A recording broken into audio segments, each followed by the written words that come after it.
Okay, so Century, right? Bob, he's definitely a scrunkly. I can at least say that with my full chest. He is scrunkly. If you Mm-hmm. don't know what scrunkly means, shut up. Yeah. Um, yeah, I saw Thunderbolts recently. Don't ask how. You're like, you don't have money. What are you talking about? Trust, I did watch it. Don't worry about it. Okay? Coincidentally, also became a One Piece pirate. So there you go.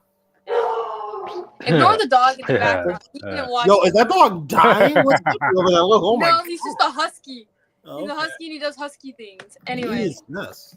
Okay. But no, I really liked it. I still don't know how I feel about one specific scene. I don't want to spoil it, but if you've seen it, you know what I'm talking about. Yeah, the hugs. The Yeah. movie's been out for a month already. I know, so. but not everyone's able to see it. Cryptid. Mhm. I don't. All Like you need that. to know is that there's a scene towards the end of the movie, Yeah, not like the end, but like right before the climax, around the climax of the movie. Mhm. That was based off of a very specific historical event that I'm like, I still don't know how I feel about that. Hugs are historical, yeah. Yep. Yeah, but other than that, I do like how they became kind of like a found family in a way, and I do like found family stories because I'm sad and queer. It's more I'm sad, queer believable than person. it's more believable than the Suicide Squad film where Diablo's like, I already lost one family, I'm not gonna lose another. I'm like, Yeah, that movie was ass. Okay. yeah, but yeah, less believable than Lilo and Stitch. Okay. Anyways, fuck the live action Lilo and Stitch movie. Regardless, it's about me, not about that movie. Anyways. Yep. Unless you can convince my Harmony to take an edible, my mom will not go see this movie either. So trust. Trying to get my 70-plus-year-old grandmother to take an edible. Then get back to me on that. Anyways, yeah. I still thought that John Walker is still an annoying piece of shit. Even Bob said it himself. You know, he's kind of mean. And like I like Red Guardian, like he's fine, but he is still kind of annoying, but not in the same way that John is. Does that make sense? Listen, he's not what if. No, he's not what if Red Guardian, and that's all I can ask for. Okay. Yeah. I didn't watch that episode of What If, so I can't like pinpoint that What If episode was about as hammiest as you could get with Red Guardian, man.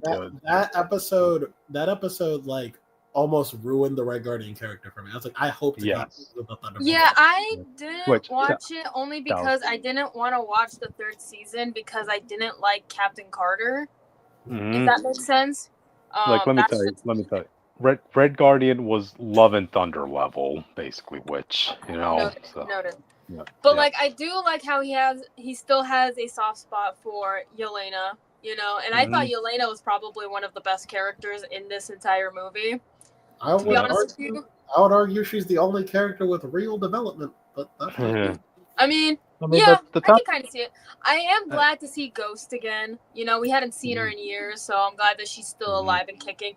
Unlike another character. Apology accepted, MCU, for what you did. What the fuck was that? Like, okay. So I knew that she was going to die. I knew that because, you know, that was spoiled for me. However, I didn't know how early on. That was crazy. I think if anybody was looking at all those trailers, you knew that she wasn't going to live past the opening battle. You know what? It wasn't even that it was early on. It was just like she's dead. Yeah, no, because like I was like sitting there and I was watching it. I was eating my food, you know, after a long day, and I saw that and I was like, what the fuck? Which she is as dead as you can be. There's no resurrection ever going to happen in that character because remember, after she died, they not only looted her corpse, but they left her body there to be incinerated. Yeah, she got cremated, bitch. It was like they just did not care. I like how Yelena was like, "Hey, you know, that's my friend, right?" Okay. Yeah. My sister gave up everything to save to save her, but she's dead. It's a line of work we were in anyway, so whatever. Yeah, I was, and like the funny thing is, we saw her in all of like the promotional material and everything like that, and then it was like, boom. I wish John Walker just looked at the screen and been like, "All right, audience, do you really care? No, all right." Yeah. Like, do you guys really care? Nah. But like, Again, I do. One thing I really did like was how they did the Void. To be honest with you, I like aesthetically how he looks and everything like that. It was very creative. I wonder how they did that behind the scenes. I'm not gonna lie to you. Like, it's amazing how simplistic they went by just making him completely dark. And that sometimes that's all you gotta do, man. That's all you gotta do sometimes. I know, like there was no overcomplicating with like unnecessary line or threading work on his costume. No, he was just he was just dark. That's it. Like he was basically just a shadow, which is kind of what the Void is to Century. Yep. So I do appreciate that. Like I said, I still don't know how I feel about the scene where he was turning people into shadows. I feel like he maybe could have done something a bit different, but listen, I'm just gonna say this. Japan made Godzilla. I don't know. I don't think they. They still haven't apologized for any of their personal war crimes, so I am willing to forgive it for the most part. But at the same time, I don't know how I feel about it just yet. I could imagine going through a natural disaster and your country's response is let's make a fucking like multi-billion-dollar movie franchise off that, huh? I mean, probably could honestly at this point. But I do like the scene at the end where the rest of the Thunderbolts had to stop Bob from like becoming the Void, succumbing to the Void. The chicken guy, I don't. You know what? I think he mentioned that he was on meth, so you know what? I get it. I get why I was scared of a humanoid-looking chicken. Yep. I will say this. Valentina was the absolute worst. I fucking hate her. I think I hate her more than I hated John in this movie. They overdid the sassiness with her. I gotta say that. I hated her more in this movie than John in this movie, and that's really saying something. And I don't even like John. I think John. Yeah, go ahead. I keep forgetting to say this. The Void easily could have won that fight, by the way, because all the Void had to say is like, they're only like here because you're destroying everything, right? You know what I mean? Like the Void would just like they don't really care about you; they care about the world being destroyed. And then like what are they gonna do? Like deny it? Like what the fuck? Like you know what I mean? I'm just saying. Easy enough for the Void. Void's stupid. And also, this could also be a story about like abuse as well, especially with how Valentina was manipulating Bob into becoming Century / the Void. She tried being his mommy. I'm like, God dang, which is not what he needed. Okay, Valentina is just the absolute fucking worst, and I'm just like, get the fuck out of here, dude. Inverse of Nick Fury. Nick Fury was like a pseudo father figure to Tony Stark. Okay, but like Valentina is like a terrible mother figure. So, see. She was the fucking worst. And like that scene where she was like, welcome the new Avengers or whatever the fuck. Like Yelena was like, we fucking own you now, bitch. And I was like, hell yeah. Hell fucking yeah. I would have gone more for the ending of how it should have ended. Like, how they called that out. Like, no, I don't give a shit. Like, no, you're you try not to be killed. Yeah, screw that. Yeah, and then one person in the audience is like, wait, isn't that John Walker the guy who killed that quote unquote innocent man? Okay, and you keep all in mind, like, they didn't know that if the guy was innocent or not. He still killed the guy who was surrendering, which is considered a war crime or whatever. Oh nah. He killed. You're terrorist not organization. Supposed to do that. You're supposed to take prisoners. You can't handcuff or zip tie a super soldier. We're not gonna render this. Super soldier. The fuck you mean? He was still surrendering. So was Bucky. And you think he could have handled them? I just want to remind the audience. As early as 2008, they captured and chained up Abomination. So I don't know. No, they put him in a cryo freeze, man. Yeah, that's what I was like. They had. Able to put him in there. He got beat up, knocked out, and put somewhere. Like they somehow listen. I didn't think it made sense at the time either. I thought they killed him. Yeah. Jake. They needed a Hulk to knock him out. Keep that in mind. Yeah, he had a super soldier to knock. Oh yeah, and you also had Bucky. Was he knocking anybody out? And he had a vibranium arm. No, I was like, you had. Yeah, he had something called self-control, dude. Yeah, you had. I'll just say. Okay, he wasn't doing anything in that case. No, because he got there late. But you had John Walker, you had Bucky, and then Sam was right there.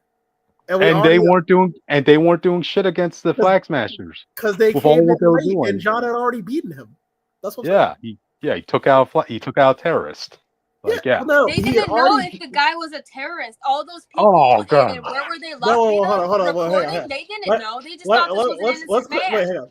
Well, you're saying from their perspective they didn't know. Well, here's the thing. Yeah, I'm saying from their perspective.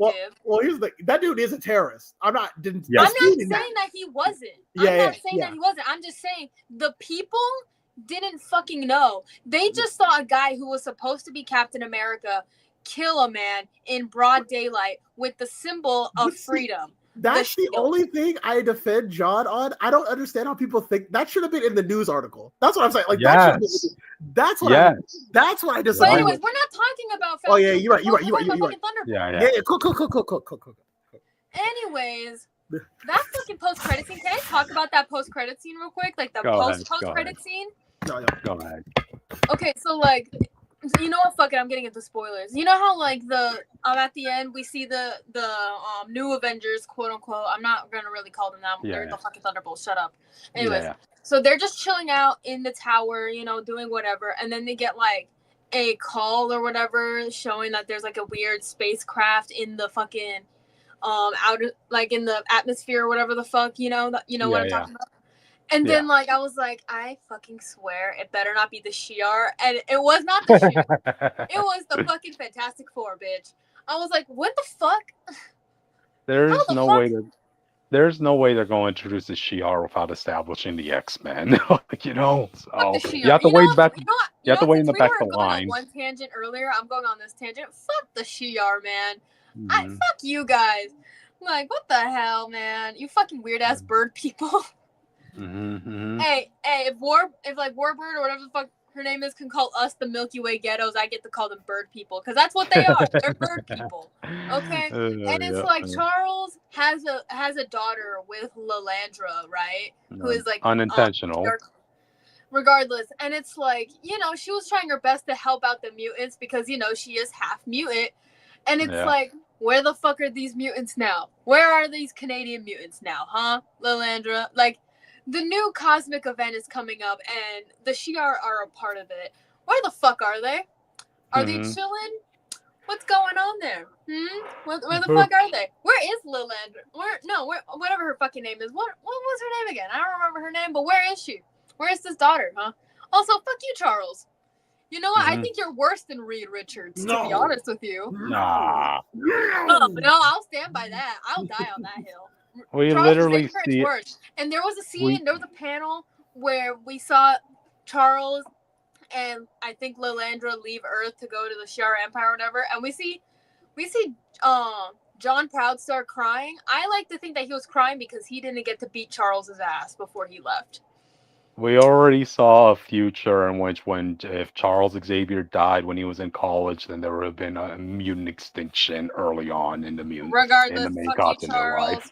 No. The one good thing it was create fucking child soldiers that turned out to be the X-Men, and look what happened, man. Look what happened because of your bullshit, man. And keep in mind, he's part of the reason why Onslaught existed, unintentionally, but it was still partially him. But anyways, I liked Thunderbolts. I think it was one of the better recent MCU films. I like Bob. He's my little scrunkly. I don't like him blonde in this movie, even though typically he is blonde. I also don't like that he has really short hair, like shorter hair than Robert in the comics. But you know what? I'll survive. I think that was intentional. And I feel like if he got like actual like therapy, like superhero therapy, I think he might have been able to go back to being Sentry. But we're gonna have to wait and see, besties. So. And also, don't worry, guys. I will be seeing Sinners soon. It will just have to be at home when it comes out on demand in a few days. So I will see it. I want to see it. No spoilers, please. And also, one of my posters fell again. 2 of them, actually. If you guys can guess which posters fell, you won't get anything because I'm poor. But with that, we are out of time. Which you did a great job. That was 10 minutes. Okay. That was good. I didn't even realize. Okay, let's do the intro as fast as we can. Okay, so welcome to Comic Fanatic Live, your news and reviews of the week audience. You're here with me, Critics Group 415, yada yada. I'll save my intro for tomorrow. And as I, Jake Talonall, I'm the one here to tell you that we are doing this Flash 1 Minute War style. Which go? Yes. First of all, we're not doing that. Second of all, Austin is dead. And 3, I am Richter, also known as the Witch of Jotunheim, pronouns they, he, and I am tired. And also, I'm working on new art, so stay tuned for that. And together we form the Phanatics, and we talk about the news or reviews of the week. And on our special Monday nights, we talk about the media news. We have a lot to talk about, like Tony Chopper, King of the Hill, the Harry Potter people. They're doing a thing, and so much more. But we also have socials, and Witch's job is to introduce the socials as quickly as possible. Go. Like I said, I'm not fucking doing that. But first of all, subscribe to the goddamn YouTube channel so that we can get to 100 subscribbles, and then you will see what will happen at 100 subscribbles. Anyways, you can also follow us on our Twitter at ComicFanatic69 is where you guys are going to be seeing first looks on when I actually start doing that. So please, subscribe.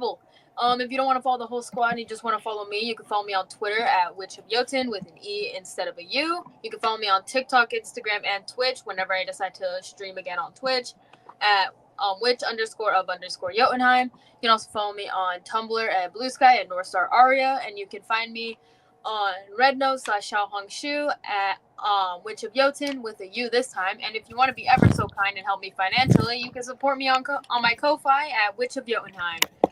And if you want to find Cryptid, he's in the same spot as always. And Jake, where art thou in the universe? Wherever the wind takes me. Exactly. All right.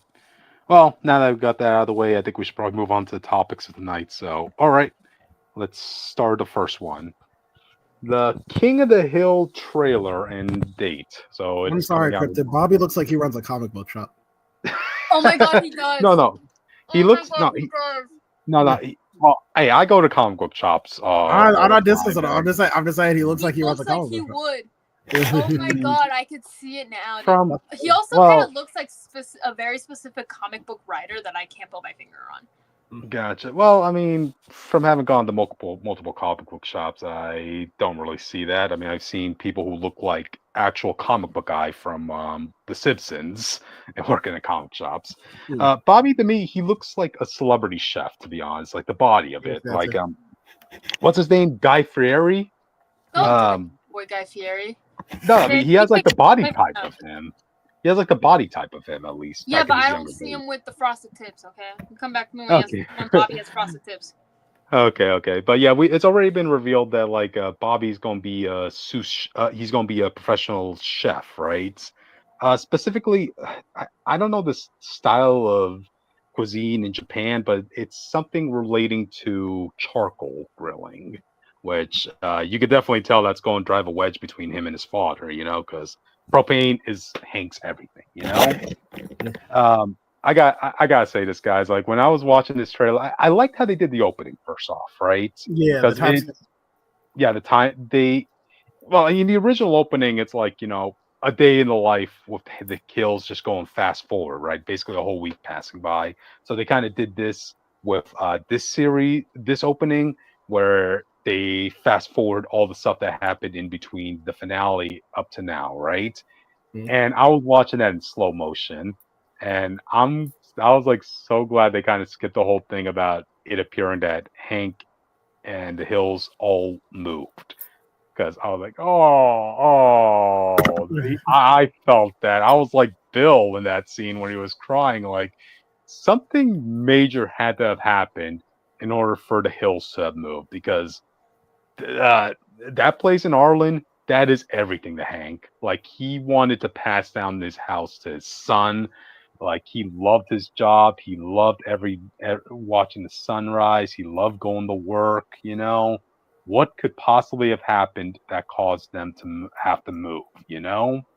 But they moved out. Yeah, it was apparently there was like a interview or whatever where they revealed what happened. Apparently, Strickland Propane got a gigs or some business negotiations to go to Saudi Arabia. So they had Hank Hill and his and his wife moved to Saudi Arabia. I doubt they learned to speak the language. Yes, that you gotta understand. Like Hank Hill, like these were this is like a positive depiction of conservative neighborhoods audience.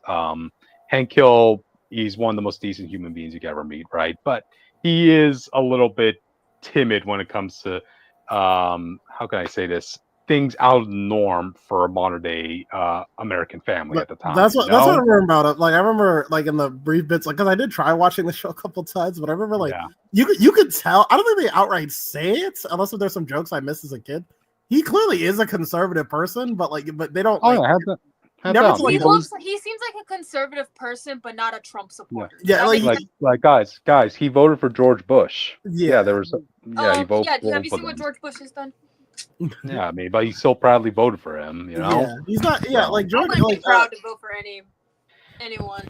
Yeah, but if you like look at Hank on like the day by day, like he's a nice guy. It's just like he clearly has like his worldview isn't like apt to like I don't know, like progress. I guess I don't know how to say it. But you know, at the same time, there's some old school values that he does instill that are positive. You know, between raising a son, providing for the family. You know, teaching his son to be more self-reliant as opposed to relying on others, this and that. You know, again, that's why I gotta say, like this here for King of the Hill audience. Yeah, this here audience is the most positive depiction you could ever get of a conservative family. You know, so it just seems strange that you're telling me Hank Hill moved to a foreign country, like especially since another thing that Hank is so passionate about is lawns. He loves mowing his lawn. He loves taking care of it. You know, adding fertilizer every month and this and that. So you're correct me if I'm wrong, but I'm pretty sure there are no actual green lawns in Saudi Arabia. Is there? I mean, there probably is, but they're not like. I'm sure it's not like. I live in a desert. I live in a desert community. We don't like. We kind of have to like artificially do that. Like, we can have green lawns. I just don't actually like grass, though. I prefer clovers, even though that's it's better for the environment. But whatever. But like I don't know, because I've never been to the Middle East. But if I know anything about deserts, probably not a lot. Yeah. It's a country largely known for its desert and arid climate. So they don't have the picket fence American dream. I mean, it's not like Hank's getting a house over there. I mean, I would assume he will be living in an apartment for that time. You know, it's a business trip. Which, you know, I know. Which I would have liked that have been like also, maybe like he wouldn't be able to drink alcohol unless he went to like Dubai or something. That is a big thing too, man. Like, did you forget that Saudi Arabia is a Muslim country? Yeah. I think that could have been an interesting two-parter. Maybe we'll get a flashback to it, but that should have been like a two-parter we got to see or something. Like, I guess, but the caveat to this is I think the reason why they decided to do this is because, like, you know, at the time King of the Hill was being made, right? It was really about. It was also about like conservatives having to deal with like an ever-changing, you know, world, you know, country, this and that, on the modern topics that were going on at the time. Like, I'll use Khan and his family for an example, right? Well, this was the first time a diverse person moved into their neighborhood. So how do you think they're going to react? So, hey, Khan, are you Chinese or Japanese? Yeah, like, I'm Laotian. Didn't Dale have some weird thing going on with him or something? If I remember correctly. Wait, what was that? Wasn't Dale like weirdly like passive aggressively racist to him? If I remember correctly, am I thinking that? I wouldn't. No, he wasn't racist. He was just more curious of certain things. You know, like, I wouldn't be like. I don't think he was ever like outright mean to him, but it was more like it did come across like he was ignorant. I never really got to King of the Hill. I always got bored, and I didn't like the art style.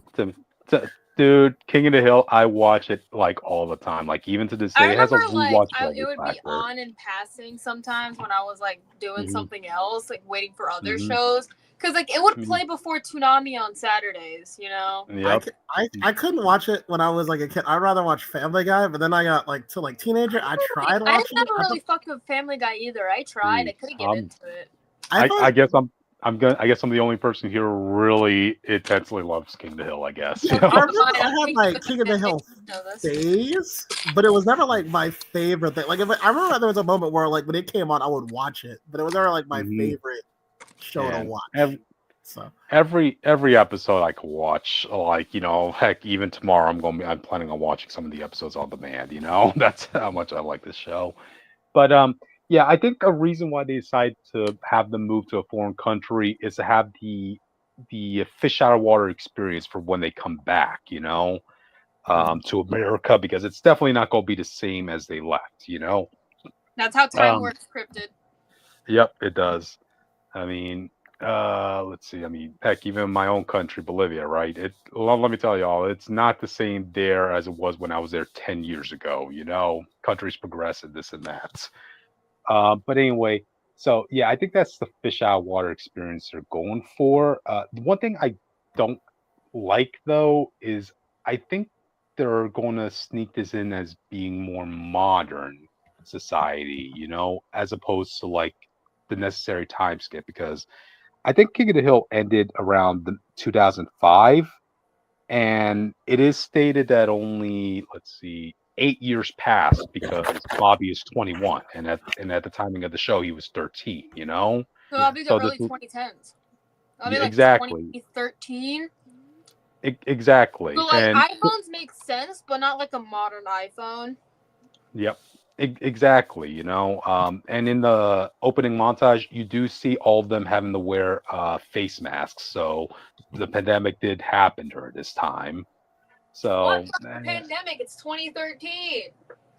That's what I'm saying. I don't like that they did that. They're going to sneak that in, which it's like the same problem I had with the Proud Family reboot. They said 1 year passed since since Proud Family ended. But wait, they're using smartphones. They're referencing modern day celebrities now. Oh yeah, that big jump, yeah. Yeah, what's going on here? There's Twitter. Like Lizzo was introduced, even though she wasn't like anywhere close to when the first one came out. So. Exactly, So I didn't like that.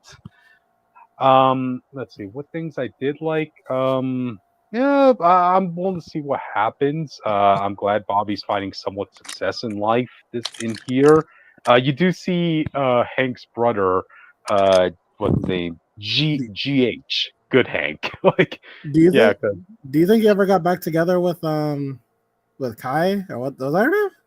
Who? The girl? Oh, Connie. Connie, I don't know why I said. Oh, yeah, I was thinking Ben 10. My bad. I was thinking Ben 10. My bad. Yeah, well, they used to date Bobby and Connie, right, when they were kids. And at least from what we saw in leaked trailers, right? Who knows? There might be some rekindling of those two. I mean, now that they're grown up and adults. So we'll see what happens. We did get confirmation that Dale Gribble will have a new voice actor. It's going to be the voice actor who voiced Cotton Hill. So you can make that work, because remember, like, since there's a time jump, like all these characters got older. So, you could say Dale's voice just got older. And he smokes a lot. So there you go. Yeah, it's like my grandma. Anyways, try to give me ideas for how to convince my mom to convince my Harmony to try weed for once. There you go. She has health problems because of the smoking. Right. Smoking's bad, kids. Don't smoke. Don't vape. Vaping's also bad for you.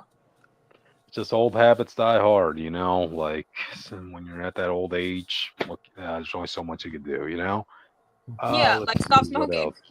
Yep. Let's see what else from this teaser I noticed. Oh yeah, so we saw some leaked teasers, right? One thing I liked about King of the Hill is a lot of the humor was more of slice of life. It's very slice of life, yeah. Yeah, very slice of life, very natural humor, Yeah. I'll use one example where Bobby got beaten up by these teenagers, right? And then Hank Hill goes up to them saying, "Hey, you, where do you get off hitting my son, you little freak?" And the kid saying, "Hey, I don't need to listen to some chubby old desk jockey. Desk jockey, I am a finely tuned ex-high school athlete. I spent 4 years holding guys like you over toilets." I don't care how many men you held, how many guys you held in the men's room. Like, oh, yeah. Hey, that's not my business. Yeah. And then Hank Hill, when those two fought, like right in the paintball course, right? Hank Hill's telling his crew, saying, "Okay, guys, no need to go easy on these punks. That's a mistake their parents made." Like, yep, Not yeah. bringing up Again, like, that. again, like, natural humor, right? But from what we saw in the teaser, you already have Hank Hill. He's struggling in the airplane to try, you know, taking the number one, right? Everybody's waiting for him to finish the bathroom, and then Peggy Hill just randomly blurts out he has an area urethra. Like, what the hell, woman? That is not something you just. That is.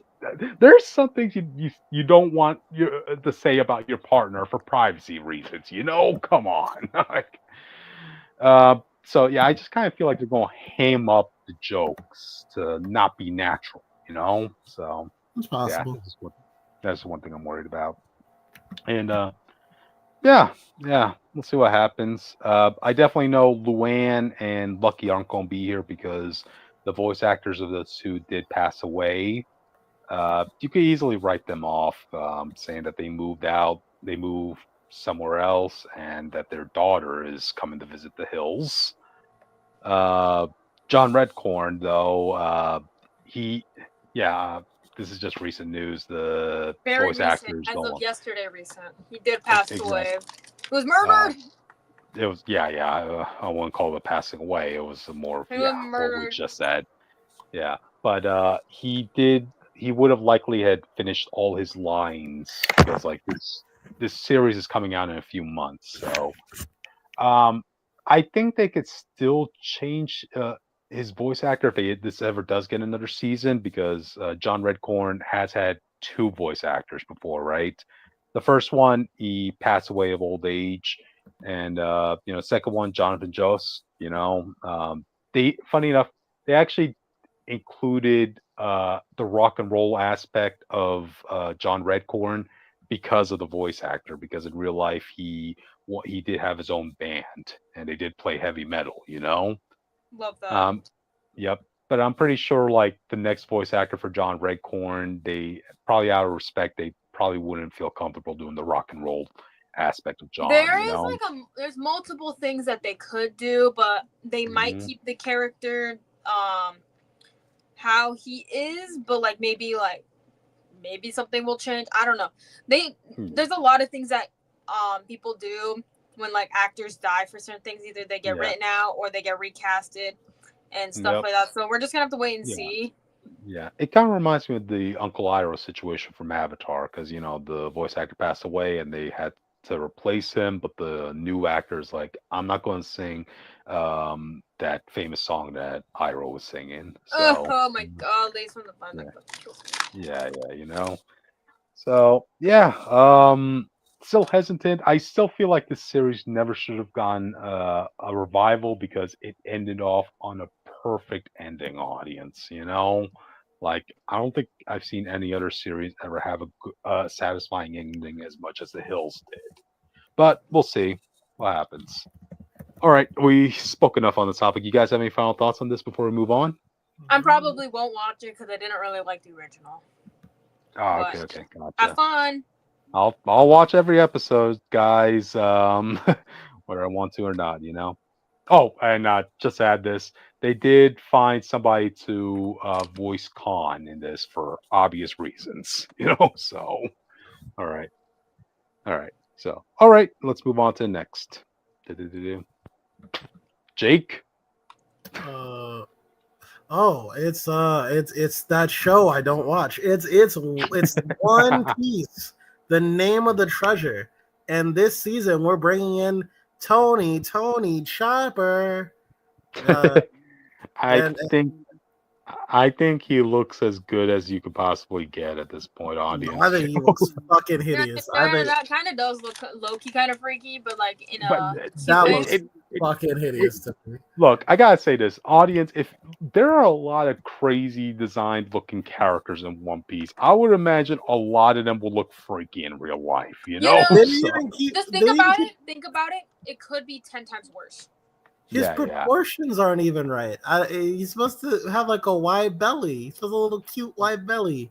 I feel like that's nitpicking, Jake. You know, no, because this is Oda. That means Oda was there, and they could have just made because he's supposed to look like a little plushie doll with like the little, you know.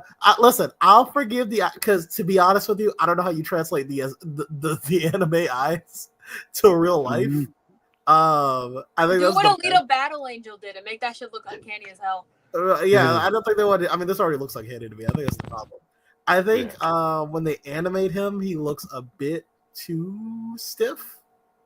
Maybe that's just for the trailer. I guess we'll have to see. Yeah. Like, look, this was already going to be a gigantic task for them to try and doing. Like, because what's the name of the skeleton guy? They're gonna have to figure out how to do him. Oh yeah, that's going. Which it's going to be. I want to see what they're going to do with Frankie, dude. Like, come on. You talk about weird transitions into real life. How are they going to incorporate Frankie? You tell me. I don't know. I've never watched it. Are they going to have the? Are they seriously going to have an actor walk around in Speedos the whole entire time? They almost did it with Namor, so anything's possible. There's probably an actor out there that's down. Okay. Yeah.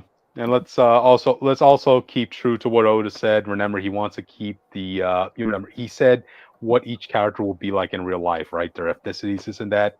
Frankie is from America, so be an American. Where's that cosplay cryptid? Where's my cosplay cryptid? I ain't wearing a Jake, which I ain't wearing a Speedo out in public, dude. You don't have to. I've seen cosplayers and they didn't wear Speedos. Gotcha. Okay, but yeah, going back to Tony Chopper. Look, this is the MODOK situation all over for me again. Like, what design will there have been to satisfy you? Give him a wide belly. That's all I ask. Okay, he eats cotton candy. Just wait for it, Jake. All right. Okay. There is one request I will hope they make, right? Because remember, Chopper, he's a zone user. He has 3 forms. I'm eager to see what his human form is going to look like. Because remember, he's basically Bigfoot at that time. I know they didn't cast this guy to play his human mode, but it would have been really insane if they casted Brock Lesnar to play his beast form. Oh yeah. Because remember, audience, Chopper was a deer that ate the human fruit, right? So I guess like the devil fruit lords or whatever were like saying, yeah, okay, you're a human, so you have the power to turn into a human. Yeah, there's not much we could do. Let's just give you random muscles while you're a human, So, all right. But another thing I want to bring up, I know for those of you who don't like this design of Chopper, I think one way that they're going to kind of cut the budget a bit is to have him in his deer form for a good segment, I mean, they have to cut costs. I never watched it. What was that, Witch? I don't know. They probably would. I haven't watched it. I haven't read the manga or watched the anime, even though everyone and their mother keeps telling me to. It's like, I'm not doing it. Just bring in Yamato and I'll think about it. Bring in my Prince King and I'll think about it. Gotcha. Goddamn, what was I about to say? Oh yeah, they keep him in his deer form just to save on special effects, No, they're just gonna have a random deer throughout the show, and then it's like, oh my god, it's Tony. But you know what? That voice actor, she did a great job. She did a phenomenal job. Yeah. She sounds just like Chopper in the show, So come on, Chopper, you can do it. He's a little scrunkly. I'm not. Oh, you think that'll make me happy, you big dummy? Like, And then there's a little dance. I was like, this would be cute if you weren't so ugly. I saw there was a tweet. There was like a quote retweet to the original trailer on Twitter where this one person was like, I was gonna call him ugly, but then I felt bad. And then I bought him. It reminds me of like that one meme of that weird Beanie Baby gingerbread man. It was like that, but with this version of Chopper. Oh, there you go. Dude, imagine the merchandise that's gonna be sold just by this character alone. You know. You know how many people wear that stupid hat that he wears? A lot. Yep, that's true. Don't underestimate the power of nerds. Speaking of merchandise, there's a little interjection here because I can't believe I forgot to tell you this. They're putting Lilo and Stitch, the TV show, back on TV. Like okay. Like they put the movie's doing so well. Disney's like, oh shit. Do we have more content? There's a lot of content. I think there's a new Lilo and Stitch comic coming out. Yeah, they said. Apparently it's doing so well. They said we could put this shit back on air. Now that the kids leave the theater, they can watch the show. Don't they have the anime on fucking Disney Plus, or am I tripping? I think I'm tripping. I don't know. Save some content for cable. Which, come on, not everything's anime. You didn't know about the anime?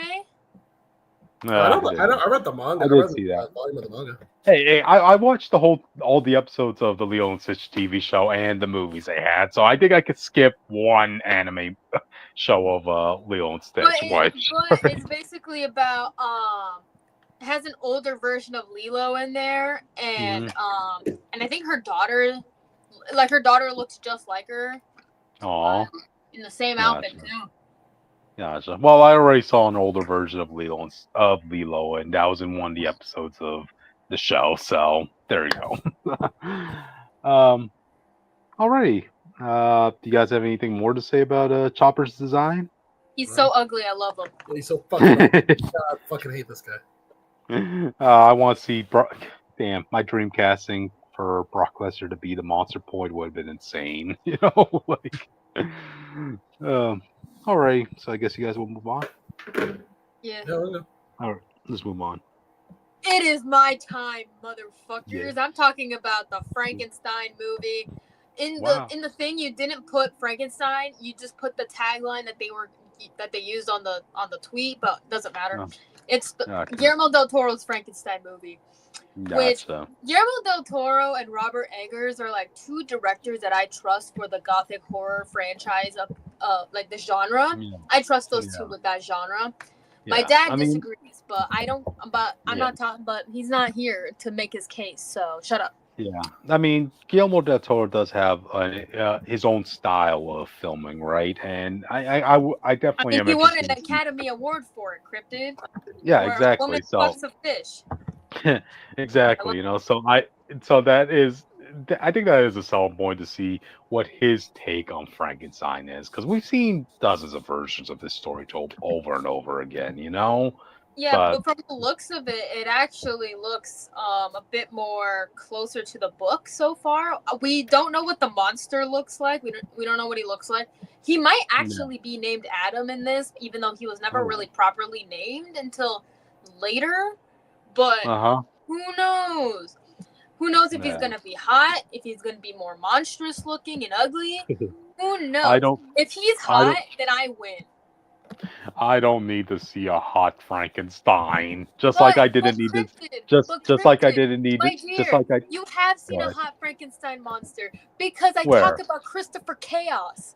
Oh, don't get it. Let him know. Let him know. Bada bing, bada boom. I'm cosplaying here for a very specific reason.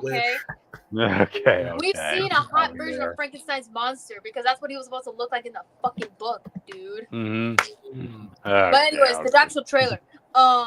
I was kind of nervous for how Oscar Isaac was going to portray Victor, but so far, I'm actually kind of impressed. I'm kind of like excited for this fucking movie. I'm not going to lie to you there. I think it's going to be on Netflix.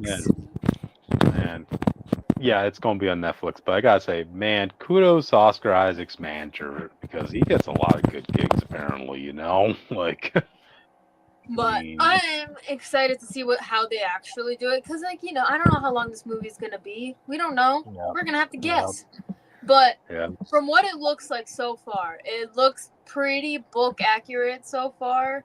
I haven't seen too many Frankenstein movies. From the ones I have seen, that's where we are. I'm excited. There's a part of me that wishes that the monster is hot, but you know what? As long as he looks as long as he has the yellow skin and the weird freaky eyes, that's all that matters to me. The eyes of a monster, the brain of a serial killer, the hands of a father, in the heart of a lover. That's from the comic and the original 30s movie. That movie is not book accurate. I feel like you need to preface that. Yeah, you should go read that comic, audience, or you should go listen to our reviews, on it, because me and Witch greatly enjoyed that book. So yeah, because I read Dracula and I reviewed the Creature from the Black Lagoon comic, and then Cryptid actually decided to read the Frankenstein book, and now the Mummy book. Yeah, we're both reading that. So stay tuned till tomorrow, audience. Sometimes stars aligns between me and Witch, audience. So and we don't want to tear each other's faces off. I know, right? We needed something to not fight over since Dragon Prince quote unquote ended. That was not a proper ending. I'm going to be 100%. I know. That's them just rolling the dice and saying like, "Oh, come on, give us one more season, studio." At least give us like a movie or something. But besides the point, we're getting off topic. I do like how this movie looks so far. Like I said, I trust Guillermo del Toro's work. And I forgot what I was gonna say. Fuck. I forgot what I was gonna say. Mm-hmm. Yeah. No, it makes it look kind of like Victor kind of looks like some like how they portray Victor in a lot of these Frankenstein stories. But like if you didn't know, he basically created this creature in college and then freaked the fuck out, and then he ditched, leaving his creature to run amok and do whatever the fuck he wants because he doesn't know any better. He was just born. He's like a baby, and he doesn't know anything. He had to like learn all his shit from like a basement or whatever the fuck he was in the book. I don't remember where he was, but he had to figure his shit out on his own. And then no shit that he decided to go after Victor, his supposed parental unit. Bitch, he can't even he can't even sign up for school because you need a parental unit to like sign you in, sign you out. But guess what? He don't have that. He got abandoned and not even at the fire station or the hospital like you're supposed to. By the way, don't put your babies in coin lockers, okay? That's just pure facts. But if you do that, prepare for the plot of Yakuza 7. Okay. If you do that, you will probably get caught and put in jail for murder if the child does die. Well, that's not what happened in Yakuza 7. So. That's what happened in real life, Jake. Okay. Yakuza is real. Okay, I'm saying. Yeah, I know the Yakuza are real. Okay, I've seen videos. I've seen videos. But I'm not talking about the Yakuza you're thinking of. Oh. But anyways, I'm interested in seeing what the creature looks like. We didn't really get to see what he looks. He does kind of like have a more monstrous like growl, like an animal kind of growl, like roar type thing. Which I'm like, okay, I can see the vision maybe. We'll have to wait and see. But patience is a virtue. I don't remember when this movie's coming out, but when it does come out, I will be talking about it. Yeah, I'll watch it too. If I had to bet, I will guess it will come out there in October. A fitting of the month, but we'll see. I mean, the Wolfman movie came out in January, so there you go. So, but anyways, audience, if you want to hear me simp about another monster, stay tuned, subscribe, turn on the notification bell.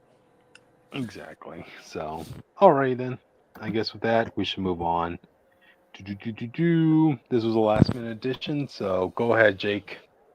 Adi Shankar has done it again. All right. Fuck you, Adi Shankar. Kurt, did you remember our review for the Devil May Cry anime where we turned demons into an allegory for America? Okay. Oh God. But no, you didn't say that demons were an allegory for America. You said like the demons were an allegory for the Middle migrants. East. For the Middle East and migrants and all this other shit that had nothing to do with the real Devil May Cry story. Okay.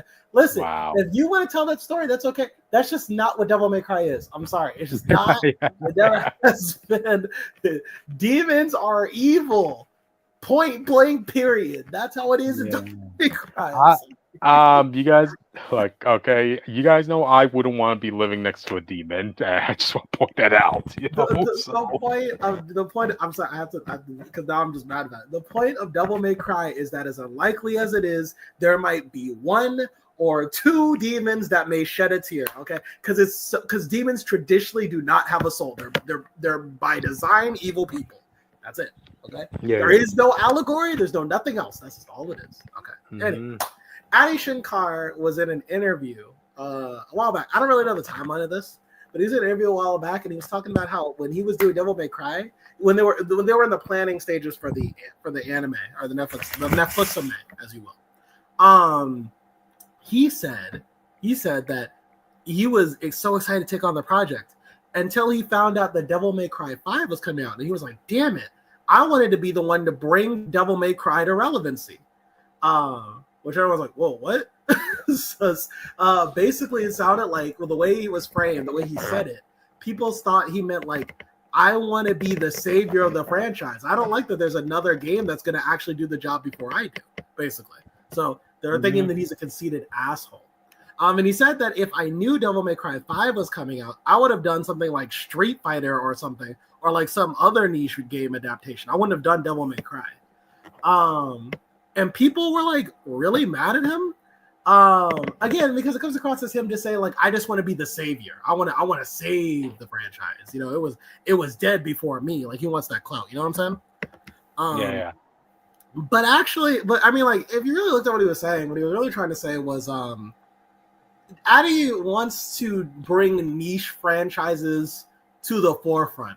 So what he was trying to say was that, and he says it badly, but what he was trying to say was that, like, if I knew Devil May Cry was fine, I wouldn't have wasted my time making a show about it because it doesn't need a show. I would have rather made a show for like Street Fighter or like a franchise that like most people don't know a lot about, basically. Mm-hmm. And that's so that was all good. I have to make a Castlevania show. Yeah. And so, now I have to fight people on Twitter about their misunderstandings of the game franchise. That's true. Mm-hmm. So thank you, Adi Shankar. Fuck you. So basically but he was under heat. A lot of people were making fun of him because it took his quote out of context, admittedly. You know, I mean, but what he said, when you really break down what he was saying, it's fine. But then, and he went, you know, you could have been the good guy here. You could have just let it go. But then he came out and he argued with because he said this on a video. This is a video documented podcast. This is a documented event, right? Right? Yeah. Then he had the nerve to come out and say, "This is fake news. This is fake news journalism. I didn't say any of that stuff. They took a quote and they just misread it." And so the people that interviewed him, they said, "Mr. Shankar, we have you on video saying this exact quote. What the fuck are you talking about? How dare it?" Like he was basically accusing these people of doing like perjury. And so he's been getting clowned on nonstop on Twitter, basically because he's been trying to because instead of just like kind of taking his L and just admitting he just said things wrong, he's been trying to backtrack and make it seem like the company that interviewed him was lying to him and that they were like misconstruing his quotes, everything. Mm-hmm. And it's kind of just like it's kind of become this whole big mess. All this to say, for celebrities in the future, if you make a mistake, just own up to it. You know what I'm saying? Like, you don't have to do this whole song and dance like, oh, they misconstrued me. Just say like, you know what? I just didn't say that correctly. I'm sorry. And that would have been the end of it, you know? Mm-hmm. But in the meantime, I guess we'll be waiting for Devil May Cry Season 2. I can't wait for him to butcher Virgil because he thinks that Virgil is a hero. Or at least he says he was joking. But he said that Virgil is a good guy. And I want you guys to know that in the first game Virgil appears in as a main character, he tried to destroy he tried to obtain ultimate power, which would have destroyed the world in the process, like killed all humans in the process. So like, fuck you. And so, Virgil is a great character. Virgil is an iconic character. I love Virgil. But if you turn him into Magneto, I swear I will hate Season 2 on purpose. Okay. He is no savior. He doesn't care about anybody but himself and his brother. Okay, that's it. That's the people he cares about. And when he learns about his son, but that's about it. That's it. So yeah. Yeah, but sounds like some writers need a moment to go watch a certain Penguin show. The show. Hey, let's let villains be villains. Like something. No anti-heroes or anything like that. Yeah, I'm really worried about Virgil and Mundus because first off, Mundus is just a cool villain because he is like evil, like he is the devil, like he is Old Testament devil type shit. Okay, there's no nuance to what he's doing. There's no anything. He's just like, I'm just an evil guy. I'm like everything Dante is. I stand for the opposite of it, and that's why I love Mundus so much. And I'm so afraid they're gonna be like, well, actually, he's actually trying to keep his people safe. If you're looking at it from his perspective, like, all right, shut up. So, yeah, I don't know. We'll see. I'm not really a fan of this dude with Devil May Cry. I kind of wish he dropped the game. He dropped being the showrunner after he found out Devil May Cry 5 came out. But it is what it is. So. Gotcha. So, all right then. Any final thoughts, man? Take out Shankar with Devil May Cry. I don't think he can. Gotcha. So, all right then. I guess for that we can move on then. So, all right. We talked about this in the beginning, but we're talking about it again, audience. But this time we're talking about the Thunderbolts box office. Why is Taskmaster on this poster? Because they wanted to dupe people into thinking that she was in the fucking movie for longer than 5 seconds. Dude, anybody who had that slightest bit of hope for Taskmaster, I don't know what you were thinking. Because, like, hey, I still find it funny that when we got the casting announcements for Avengers Doomsday, literally everybody in the Thunderbolts was greenlit to be in that movie except Taskmaster. I mean, for God's sakes, even the villain of this movie was there. But anyway, we're not talking about her. We're just talking about the box office. So as it stands, audience, Thunderbolts is sitting at $369 million in terms of profit, but it costs like about $180 million in terms of budget. So again, my rule of thumb for movies is it needs to make double its amount of budget just to break even. So Thunderbolts narrowly got there. So what do you guys think happened? Why? People are poor, Cryptid. Have you ever thought of that? Nah. I just want to point out with all the bitching people do, that Lilo and Stitch made $613 million. I'm just saying. Yeah. Okay. But I think this is a point to make, right? With Lilo and Stitch, hey, it catches your eye, right?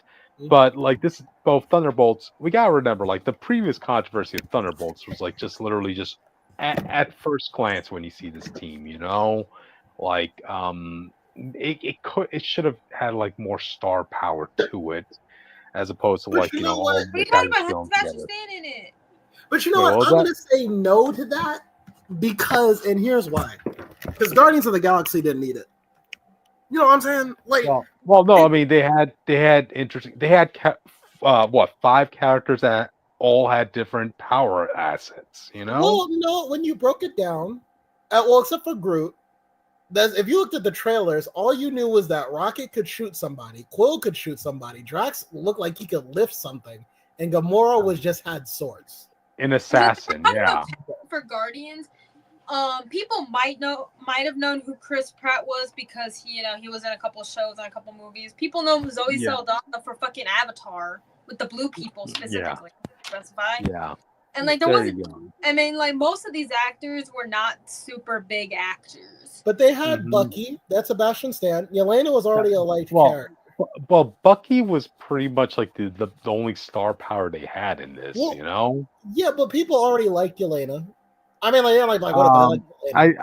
think that might. I think that also might have been a mistake because remember, like this kind of felt like a continuation of Black Widow because you brought in most of their cast, between Taskmaster and Red Guardian, filling up half the roster of this team already. So because they felt, I bet they felt bad. They were like, "This movie was not that good, and we should have released it earlier." But here you go. Here's most of the fucking cast in this movie. Yeah. I don't know because Louis Pullman, who plays Bob, he was in Top Gun. who he also played a character named Bob, and he was in a couple of other things. So people knew who he was. People knew who Wyatt Russell was. Well, these people were not like super unknown actors, so I get to preface that. But they're not household names, you know. I mean, you talk to. I guess no, but what I'm trying to say is like they used to not need that. I think it's just because it's a mix of things. It's like when Marvel isn't what it used to be.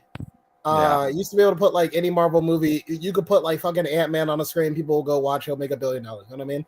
I mean, Ant-Man didn't make $1 billion. Well, I'm saying like it made money. I'm saying like it was like the default was a Marvel movie came out, it was gonna make money.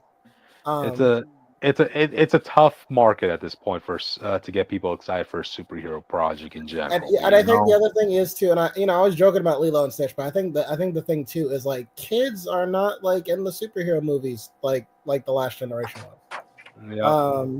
I think like if you ask the average kid like, do you watch Marvel? They'll be like, no. You know what I mean? Like you can say the same thing about DC today. Okay? You can, and I would agree. I'd say like most kids I don't know. They're all watching whatever the fuck they watch on YouTube. I don't know. I think like kids, because like when again using Lilo and Stitch as a benchmark, like kids like that. I don't know what it is that appeals. I guess the fluffy blue animal man. Yeah, it's made to sell toys to kids. Yeah, and so I think kids will watch that over and over again. Families will watch it over and over again. But not every adult is into superhero movies. A lot of them think it ended after Endgame, so a lot of them don't care as much. A lot of people already feel the quality went down, so that audience is also not there anymore. Also, the I know which is amazing to you guys, but to me, since I've been in fandom spaces, the MCU fandom is different than it used to be. Like, trust me, if you would have asked like 10 years ago, no, 13 years ago, holy shit. Like the MCU fandom was popping off when the first Avengers movie came out. I still remember that hype. There are still probably people still liking the Avengers Mansion AU stuff where Hawkeye was living in the fucking vents or whatever the fuck. I don't even remember half that shit. Yeah. Trust me, I logged into my Wattpad account for the first time in almost a decade. Almost a fucking decade. And I found MCU fan fiction in my library. That was like almost 10 years ago too. This was when like post Civil War, pre Infinity War.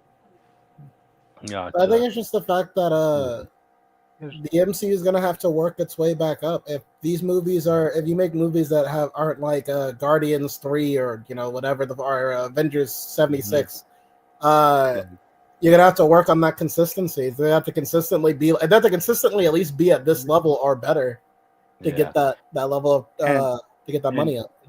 And I also just want to bring up, like, this was a well-received film at the end of the day, like, so even if it's at a break-even point, like, at least a lot of people are now liking a Marvel movie again, No, I shouldn't say again. I mean, the last good Marvel movie was Deadpool and Wolverine. That made $1 billion. Yeah. That you guys made leave San Diego Comic-Con to watch this fucking movie because you guys. And it was a great time. You're welcome. Oh yeah, had a fun blast with it. So they made all of us freaking talk about it, man. I'm still pissed off about that, man. Okay, so going back to this, I would still count this under the win section. It didn't like it wasn't a box office bomb at the end of the day. So, man, I remember when the first when the roster got revealed, I was thinking they should have had Abomination just for at least a wow factor of it. But given how much the money they made at the end, it was probably for the best that they didn't include Abomination, given how much budget they would need for him alone. So, would you guys have any ideas of who you think could have brought in some seats at the table? If you could add a character here. I mean, like if Captain America fighting a Red Hulk didn't get you $1 billion automatically, I don't know what you could have added to these fucking losers. I heard that the Thunderbolts were gonna be fighting Century, and when I saw this cast lineup, I was like, they're gonna get obliterated if they don't know what they're doing.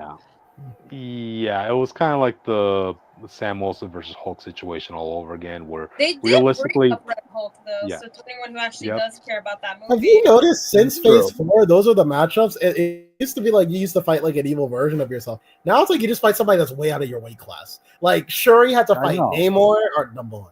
Dude, I'm surprised that she didn't die because of that, man. Captain America had to fight Red Hulk, you know. Spider-Man had to fight 5 different villains. And I like that better because I don't like mirror matches in general, audience. You know, I'd rather see a fire Pokemon going up against steel Pokemon or an ice Pokemon versus a psychic Pokemon. You know, give some varieties to that rather than just full on making the villain the exact negative counterpart to the hero just for budgetary reasons, you know. So, but you know, realistically, they had to introduce a MacGuffin for Sentry in order to have this team beat him. You know, they couldn't physically beat Sentry. No way. No, they didn't physically beat Sentry though. Yeah, they had to emotionally beat him. You know, I would argue they shouldn't have won that fight either. Sometimes it's I can't remember what the actual terminology was, but it wasn't like man versus man. It was like man versus something else, man. I don't. You know what I'm talking about? Yeah. You know, like when in English class, which I wasn't the best in English class, but I do remember that. Man versus nature or something like that. Yeah. Yeah. So there's like a lot of terms. I just don't remember the actual like terminology, but like. Gotcha. Like I said, no English teachers really liked me that much and cared about my success. Gotcha. Let's see, what else was I going to add? I mean, oh yeah, also good word of mouth with this film. I mean, a lot of people I talked to who actually did watch the Thunderbolts, they all came out liking it, you know? So. I mean, I have 2 friends who I love a lot. They're great people who saw it like 4 times. There you go, you know, and I'm still trying to see if I could see it a 3rd time too. I already saw it twice, you know. I mean, I could watch it as many times as I want. I have ways that don't regard me spending all my money at once. Gotcha. So, all right, there we have it, audience. Thunderbolts just narrowly made it, you know. So, all right, I guess with that, wasn't that the thing about the Thunderbolts? They're just fucking losers. I think that was the point of the movie. Never won a game. Yeah, you know. So, all right, let's move on to the next. Well, it's official, audience. Let me try pronouncing her name. T. Nia Miller cast as Jocasta, and I'm like, okay. I'll be interested to see where this goes. You know, she's going to be appearing in Vision Quest, so there's that. I know we had this discussion before that Marvel Comics, and I think it was Tom Brevoort who announced this, right? Marvel Comics are pretty much. Oh, did we lose Witch? Not anymore. Oh, Witch, you there? Hi. Oh, okay. Sorry, it glitched out on me for a second, but I did see this, and I'm like, thank goodness they're casting a black woman for Jocasta. That just felt right. Yeah, funny you should mention that because I remember we had like a discussion before on a topic where editors in Marvel are saying, yeah, basically modern day comics are being made with the idea that they could be pitched for, you know, an upcoming Marvel movie or show, right? Bro, I had an Alpha Flight comic in recent years. We're not getting that adapted. Gotcha. Be fucking for real. But in this situation, which like I like to bring up during Dan Slott's Iron Man run, we did see what Jocasta would look like when she was trying to be more human, you know. I saw that. She looked really cool. Yep. This is her in her early stages. I mean, like, keep in mind, we saw like a humanoid, a human version of Vision, and she was also not white. Yeah, she was a person of color. Like, so yeah, you could definitely tell if they do bring in Viv at some point. Yeah, of course, they're going to want to cast appropriately the comic. And oh yeah, let me bring up the picture. There's like a 50% chance they won't. But be lucky that Quicksilver isn't in this fucking movie franchise anymore. Because if you remember in the comics, Quicksilver was so robot racist to Jocasta that Moondragon had to take that part out of his mind. Yeah. So robot racist. Okay, so how would you feel about humanist robots? You know, What the fuck because does that mean, Cryptid? a robot that hates humans in general. Because remember, We one saw of that us. with Ultron. Well, no, he just wanted to He seek still peace didn't at like the end of it. humanity, dude. That still counts by your logic. No, he wanted No, peace at the Cryptid. end of the Cryptid, you day. know damn well he does not like humans all that much. No, he wanted peace at the end of the day. He was also out to Yeah, destroy the he whole literally universe was like, I'm too. going to destroy all of you. Fuck you, regardless. I'm trying to remember. Yeah, that was the whole point of Ultron Infinity, right? He wanted peace in the universe, and his solution to peace was just obliterating all living beings, whether they be human Exactly. That or includes aliens. humanity, so he doesn't like humanity either. And even if we're talking about MCU stuff, he wanted to wipe out the entire human race. Play with robots. Yeah, for peace, for the sake of peace. Yeah, It for wasn't personal for himself. him. No, that was just his For other obligation. robots. Did we not watch the same fucking movie? I know it's been a while. No, like, I well, know we I don't saw watch what. this movie all the time because I don't even like this movie, but at least I know that he doesn't Well, like humans. but we saw what his resolution after wiping out all living beings in the universe was in What If, where like after he kills every human being, he doesn't like But cause Cryptid, I think you're robots. forgetting that's a what if scenario. A what if of People what would change and happen if like he there are different wins. versions of people in what if scenarios. I think like you're But not that, but getting that. yeah, but that's showing what happens if he got what he wanted. Yeah, but main universe Ultron doesn't fucking know that. Well, we saw what happened. Yeah, Okay, I the guess what we're if. gonna We're not agree to counting disagree. what if Cryptid. We're talking But about main that universe. is what that is But there what if are Ultron got robots his that what don't he like humans, wanted. man. Yeah. There are many That, robots that don't like humans, including Ultron, man. okay, I guess we're just going to agree and disagree on that situation. But anyway, so going back to the jocasta casting, like, okay, it's good. Got no real complaints with it.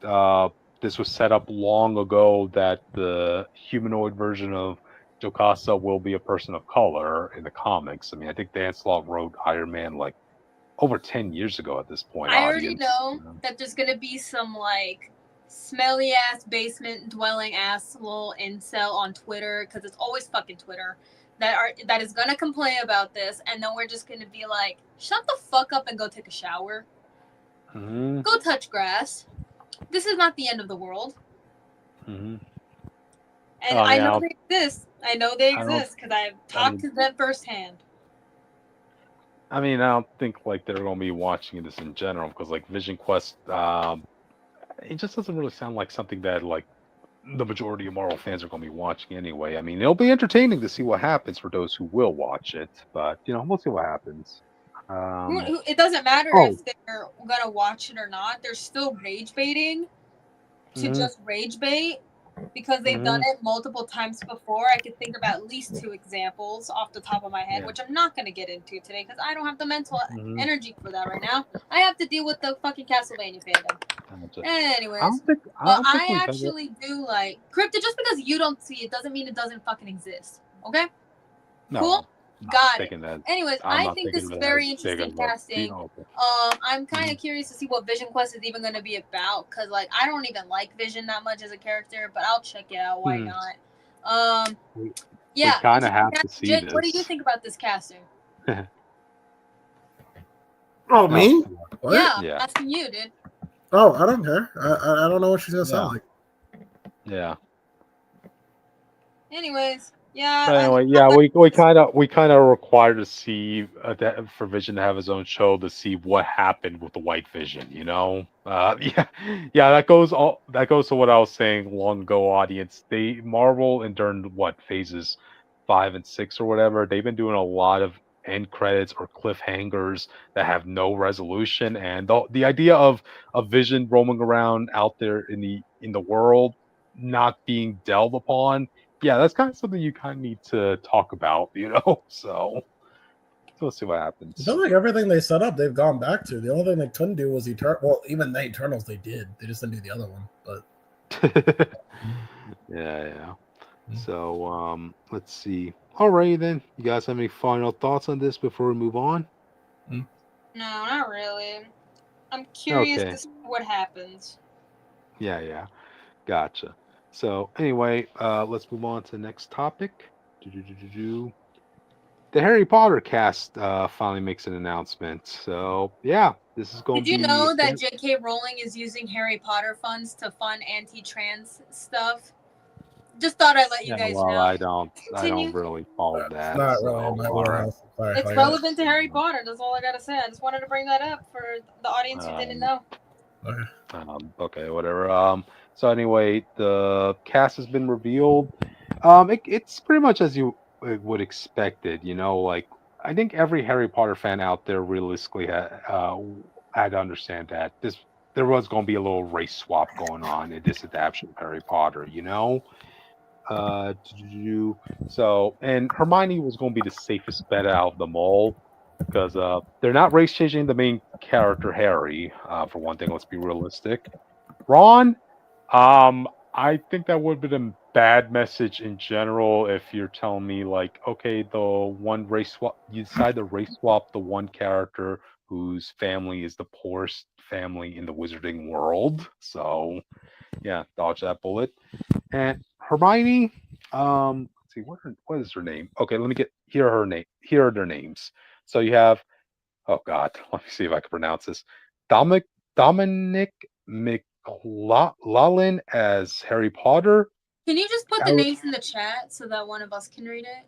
It's on the Hot Topics. Go look at it. So much work because we post so much on Hot Topics. That's why I'm just like. So okay, so you have Arabella Stanton as Hermione Granger, Alistair Stout as Ron Weasley. So yeah. Obviously, roll so much because y'all talk so much in this chat. Gotcha. But yeah, obviously, the Hermione Granger casting, they casted a person of color to play her, and this is something I kind of noticed. Like some fans were mentioning that could work out for the series. McLaughlin, because that sounds Celtic in some flavor. Arabella Stanton and Alistair Stout. Also, at the end, if we have time, can I bring up a last-minute topic? You don't have to put a picture in.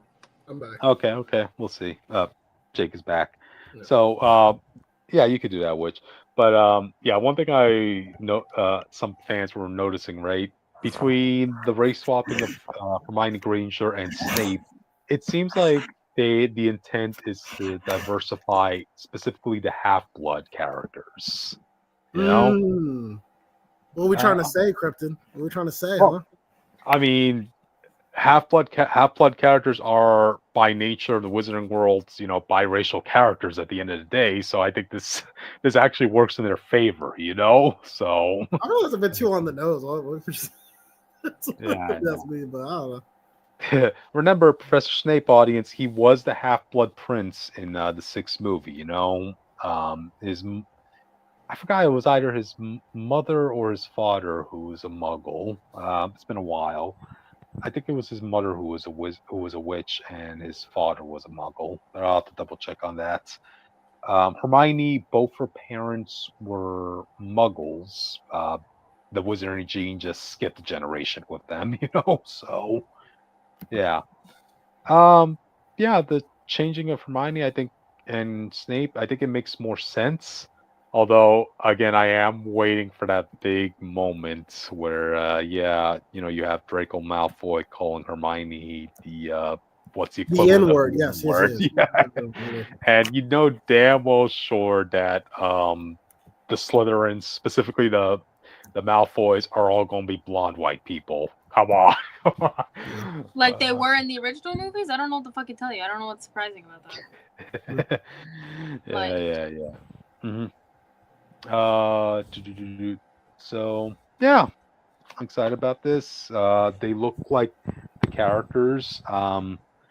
Yeah, one thing I just kind of want to bring up, like, okay, please don't hassle these actors, all right, because of what the author has done. Like, they have nothing to do. It doesn't help that the author is using this money to fund hate.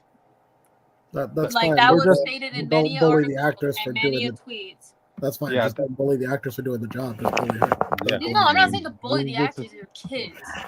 Bully the writer. Bully J.K. Rowling on Twitter. I fucking go, dare you. She has black mold in her house. Did you know you that? go do that. Yeah, go over that. Go to that person. Yeah, go do that. Like again, Harry Potter as a franchise has brought a lot of joy and to a lot of people and generations. A lot of people still have a lot of amusement with this franchise. I mean, there's a reason why you still see a lot of merchandise sold in stores, this and that. You know, I didn't. even the books still I sell. have a friend who I don't talk to anymore, and she likes Harry Potter. But there's multiple reasons. Yep. Most of a lot of people that I don't like anymore were fans of Harry Potter. So this leaves a bad taste in my mouth. I mean, the book caused a whole generation of kids to read at the end of the day. You know, so. All right, we'll see what. Yeah, I wanted to read Warrior Cats, and my librarian told me no. I just want to say this. I want to say this. This Harry Potter doesn't look like a bitch. I expect him to not be Gary Stu, Gary Potter. Okay, I just want my Harry Potter to go through some shit. Okay, I want him to have like a personality.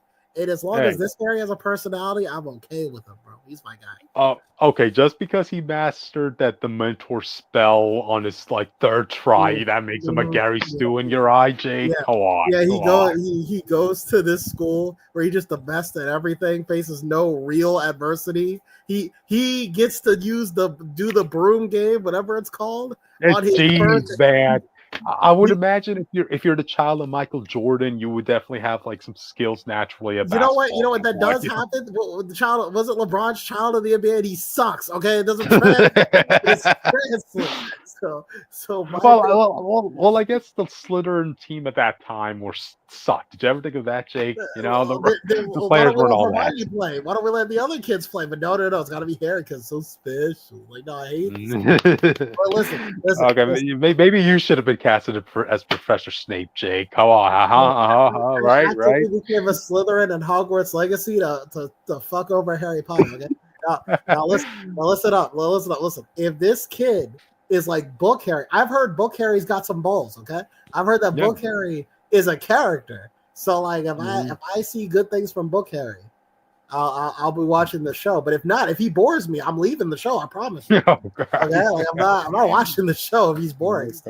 God. Okay. We'll see what happens, man. The most hyped character I'm waiting for them to do justice on is Ginny Weasley. So hopefully you can nail that. You know. Yeah. Another thing I wanted to bring up, right? Like this is something I heard people say, right? Are they going to keep Hogwarts looking exactly the same as the movies? Maybe they're not supposed to.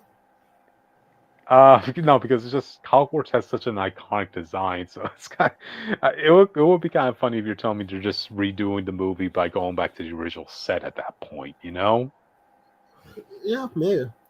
I mean, yeah, I wouldn't mind if they just use the movie version. It doesn't really matter to me. Yeah, gotcha. You know, I think it's weird rebooting Harry Potter because I felt like there's a couple of franchises I just felt like you just never reboot. You never reboot Harry Potter and you never reboot Star Wars. It was like, I mean, it's just the failure to happen with Fantastic Beasts. You know, like they tried doing something new, something that was still in the Wizarding world, but that had literally nothing to do with Harry Potter, and it bombed. Yeah. So this was just them going back. You know, the only reason why I even watched the Fantastic Beasts series was because at the time I had a big crush on Ezra Miller, and then all the stuff came out about them, and I was like, I can't. Yeah. I watched one Fantastic Beasts movie, just letting you know. I watched the second one. Which happens to be the worst Harry Potter movie of all time, you know? So I mean, keep in mind, my friend at the time took me to go see the movie because of that. And I was like, okay, yeah. And then all that stuff came out, and I was like, yeah. I never got into Harry Potter, so I wasn't disappointed by Fantastic Beasts. Yeah, I actually rage left that movie, man. Like as soon as we quit a comic without you tore it up. Well, no, it's just I wanted to get out. Like as soon as they had that end credit scene of Ezra Miller's character being revealed to be a Dumbledore, I'm like, oh, get the beep out of here! I don't even care. Cryptid. I'm stronger than you because I watched the 2019 Cats movie in full without having to leave the theater. Oh god, dang. I guess I'm stronger than you, man.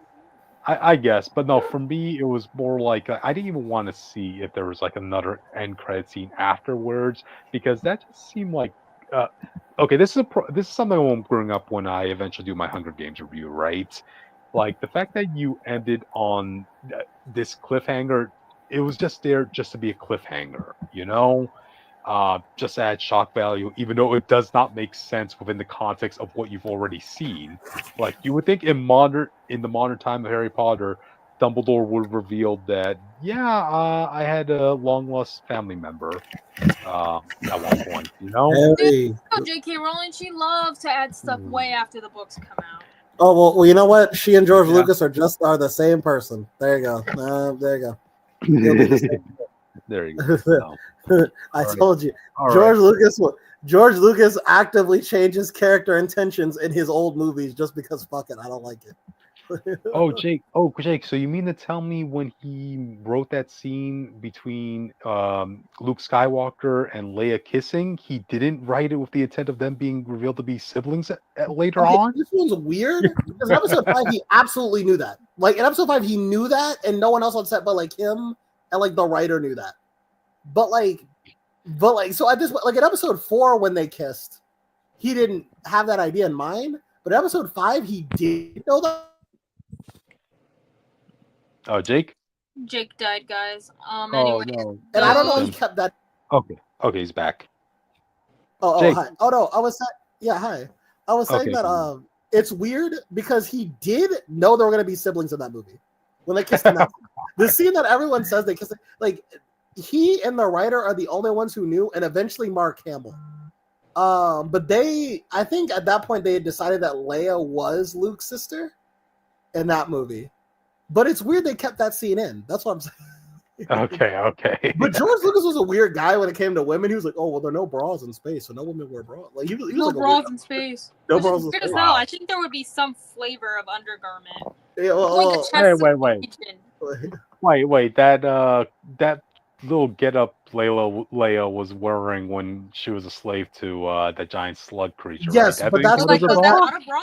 That's because that's hot. But like if it was like but when she's wearing the like her normal outfit, she doesn't have a bra under it. Like there's no bras in space. Okay. That's what he's saying. That's what he meant. Because he was being really weird about it. You learn something new every day, audience. No bras exist in Star Wars. No bras exist in Star Wars. In George Lucas's vision. Okay, now I'm sure at Disney they said we're not doing that because that's weird. I think Disney made a correct decision there. Yeah. You let the women wear bras, guys. Yeah. If you take anything out of this, allow women to make the choice to wear a bra. It's true. Yeah. I would like to ask. I would think like that's something all the actresses would have to bring in. Like, their bras exist in the Star Wars universe. There's some stories about Star Wars behind the scenes, like the original 3 trilogies, that I feel like would not fly today. Like Leia and Han's actress, that whole drama. If that came out today, oh my god, Han would have been canceled. Oh my god. Jesus Christ. Oh god. But anyway, so all right. Since we're moving on topic, I think we probably should move on. Like since we talked everything we could about the casting of Harry Potter right here. So we barely did, but yeah. Let's see. We spoke good enough about it. Let's see. Hold on a sec. Let me bring up the next topic. All right, move on to next one. So I got this one. Black Panther has been canceled. And I'm here to say maybe you should have hired some white people. I'm just kidding. I'm messing. Yeah. I wanted to bring that up because wasn't this the game that had that one lady saying she doesn't want to hire any white people before we get into it, I'm just joking, but yes, I didn't realize this because the reason I brought this up is because I was looking up the article so I could read it before, like as we were talking about it, and then my computer remembered. Oh, you meant the Black Panther game about like the guy, the director that said we don't want white people on the team. That was the. I didn't realize. Oh, that's the same thing. So yeah, but anyway, and the video game got canceled. So yeah, the game got. So did the Wonder Woman game, and you didn't see any of the freaking thing to that. But regardless, I said that Wonder Woman game getting canceled just proves to me she isn't big three. Because if this was a Batman game, top priority. If this is a Superman game, yeah. But Batman. What other DC character has enough stuff? A part of the big, like, who isn't considered a part of the big three? Do you think would be able to actually not get canceled? Suicide Squad, apparently. Apparently, Suicide Squad. But they had Justice League members. They had Batman and Superman. Well, that is true. Besides your point, not including those two characters. Yeah. Exactly my point stands. DC Universe Online, the full Justice League game. That is a Justice League game, though. You are right about that. Let's see. Say what you want about the overexposure of Superman and Batman. They still bring in sales at the end of the day, you know. I think the thing is they don't really understand. Like, I remember they said we can't do the Flash because we don't know how that works. Like, we don't know how to do a Flash game. You don't know how to do speedsters? I thought that was DC's thing. Well, they don't know how to do like a Flash game because they can't just do Sonic the Hedgehog with the Flash. You know what I mean? Like you can do Sonic the Hedgehog with Flash. I don't know what's stopping you. No, because like he's not that type of guy. Like he's a different type of. Yeah, because he's slower than Sonic. Yo, talk your shit, Witch. Talk your shit. But I talk my shit all the time. Without the Speed Force, the Flash family are useless. Besides like Jay Garrick. Am I wrong? Am I wrong? Okay, let's see. I mean, I think you're right. No. Talk to me when Sonic has his own 1 minute war. All right. Yeah.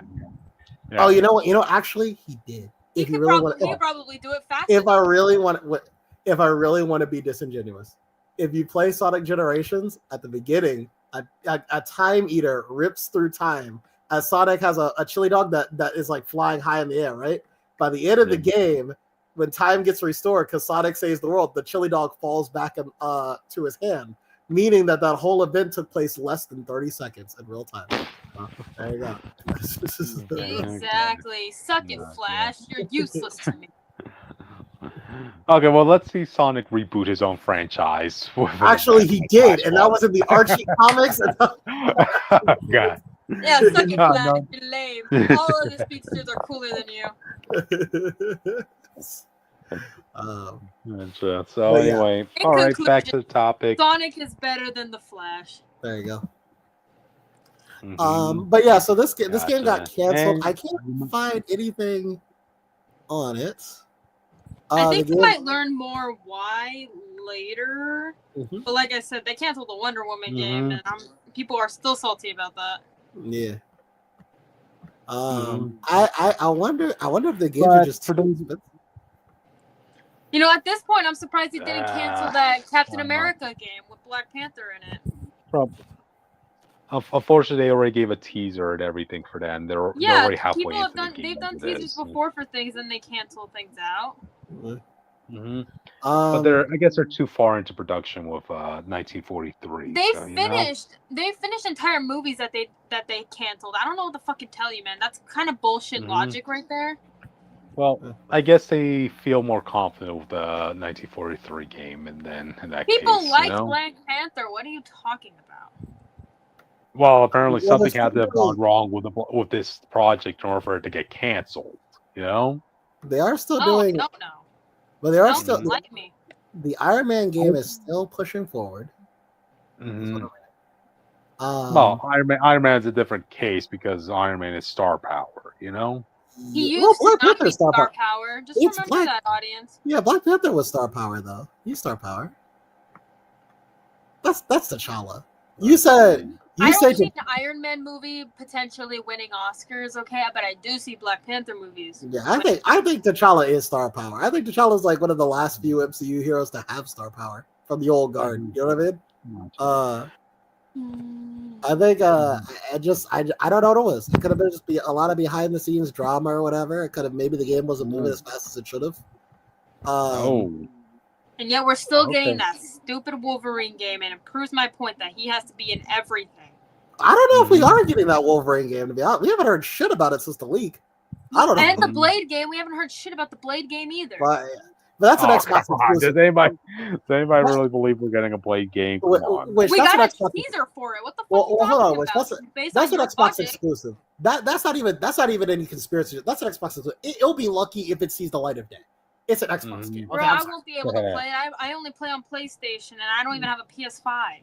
That's what I'm saying. Like, I would. Oh, you know what? Also, it could have been. It was gonna use something similar to the Nemesis system. You guys remember that? No. What was that? Oh, okay. Well, Austin talked about this. I mean, I already knew what it was, but he talked about this, and he was so basically it was designed by WB, and from Wonder Woman was actually going to use this system. The system works that when you fight a bunch of NPCs, and you can develop an arch enemy of your own, like your own kind of story. So, like, let's say I fight Grunt number 572, and I let him retreat. He might come back and fight me. That same NPC might come back and fight me a little bit stronger. Or if I lose to that NPC, then he becomes my arch nemesis that way. And then he'll remember me the next time we fight, basically. Mm-hmm. And this was a very amazing way of interacting with the game. And WB copyrighted it and said no one else can use it, and then did nothing with it. So, yeah, that sounds like stuff that Warner Bros. Does. Yeah.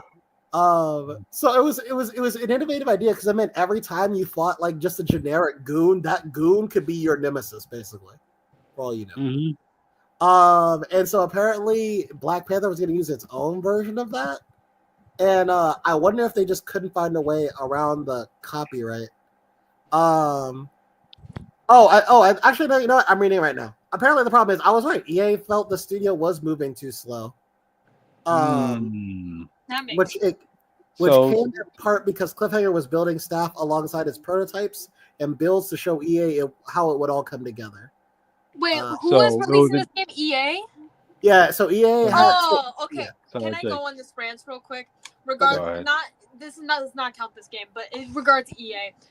Literally, so there was supposed to be a third game for the American McGee Alice game, right? And they created this whole Bible, right, to give to EA. And this fucking lame ass, I couldn't even say greedy because they don't want to make money, apparently. And they were like, no.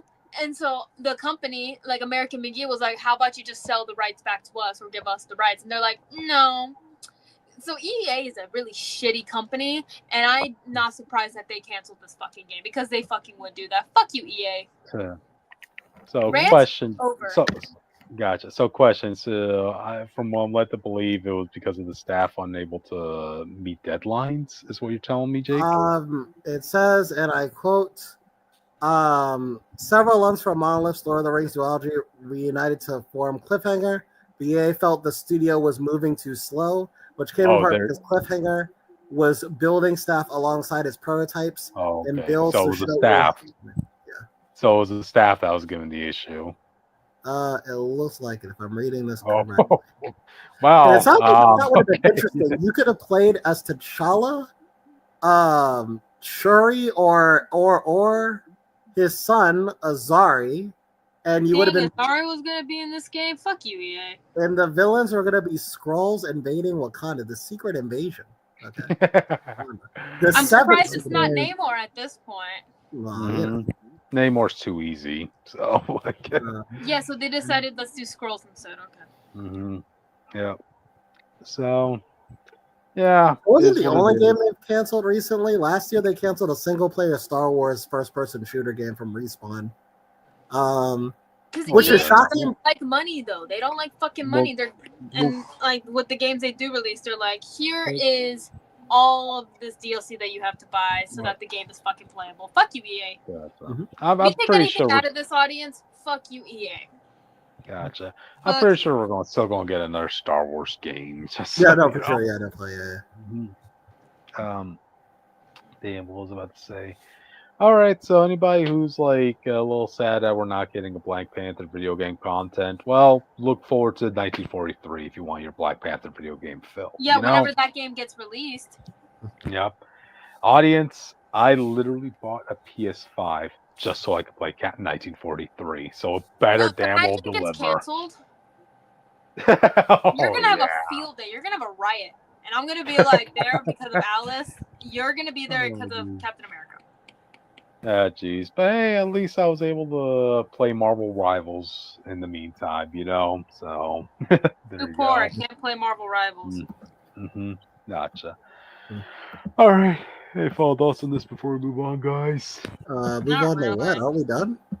Yeah. Oh, well, no, we still got comic news to talk about. What the fuck? Oh, I didn't copy. Oh, shit, we're behind. We gotta.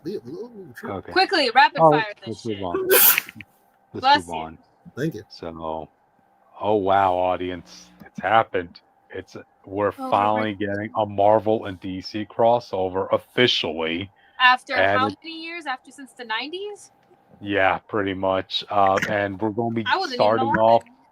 Yep, and we're going to be starting off with a crossover between Batman and Deadpool. Why?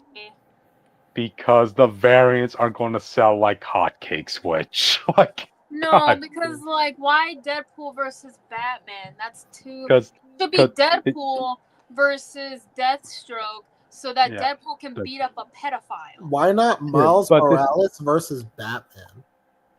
No, but here's the thing, guys. You're talking about two money makers having a crossover. You know? Yeah, Deadpool's gonna sell regardless, so why not do a character that isn't as popular, like Deathstroke, aka a pedophile? Is Deadpool an automatic comic seller in comics though? I thought that was just like a yes. You know how many variants they give of him? Like I guarantee you, the reason why they're doing that Deadpool and Ellie daughter book, right, is so that they can say we're gonna have more sales in more variants to sell for issue number 1, so this and that. You know? Yeah, like I said, audience, don't count number 1s as your point of how well a comic is doing. That's just a number. Number 1's already so good regardless. Yep. But in this case, you have two gold standing characters at the end of the day, right? Yeah, give Batman another fucking book. Like he isn't greedy, spoiled already.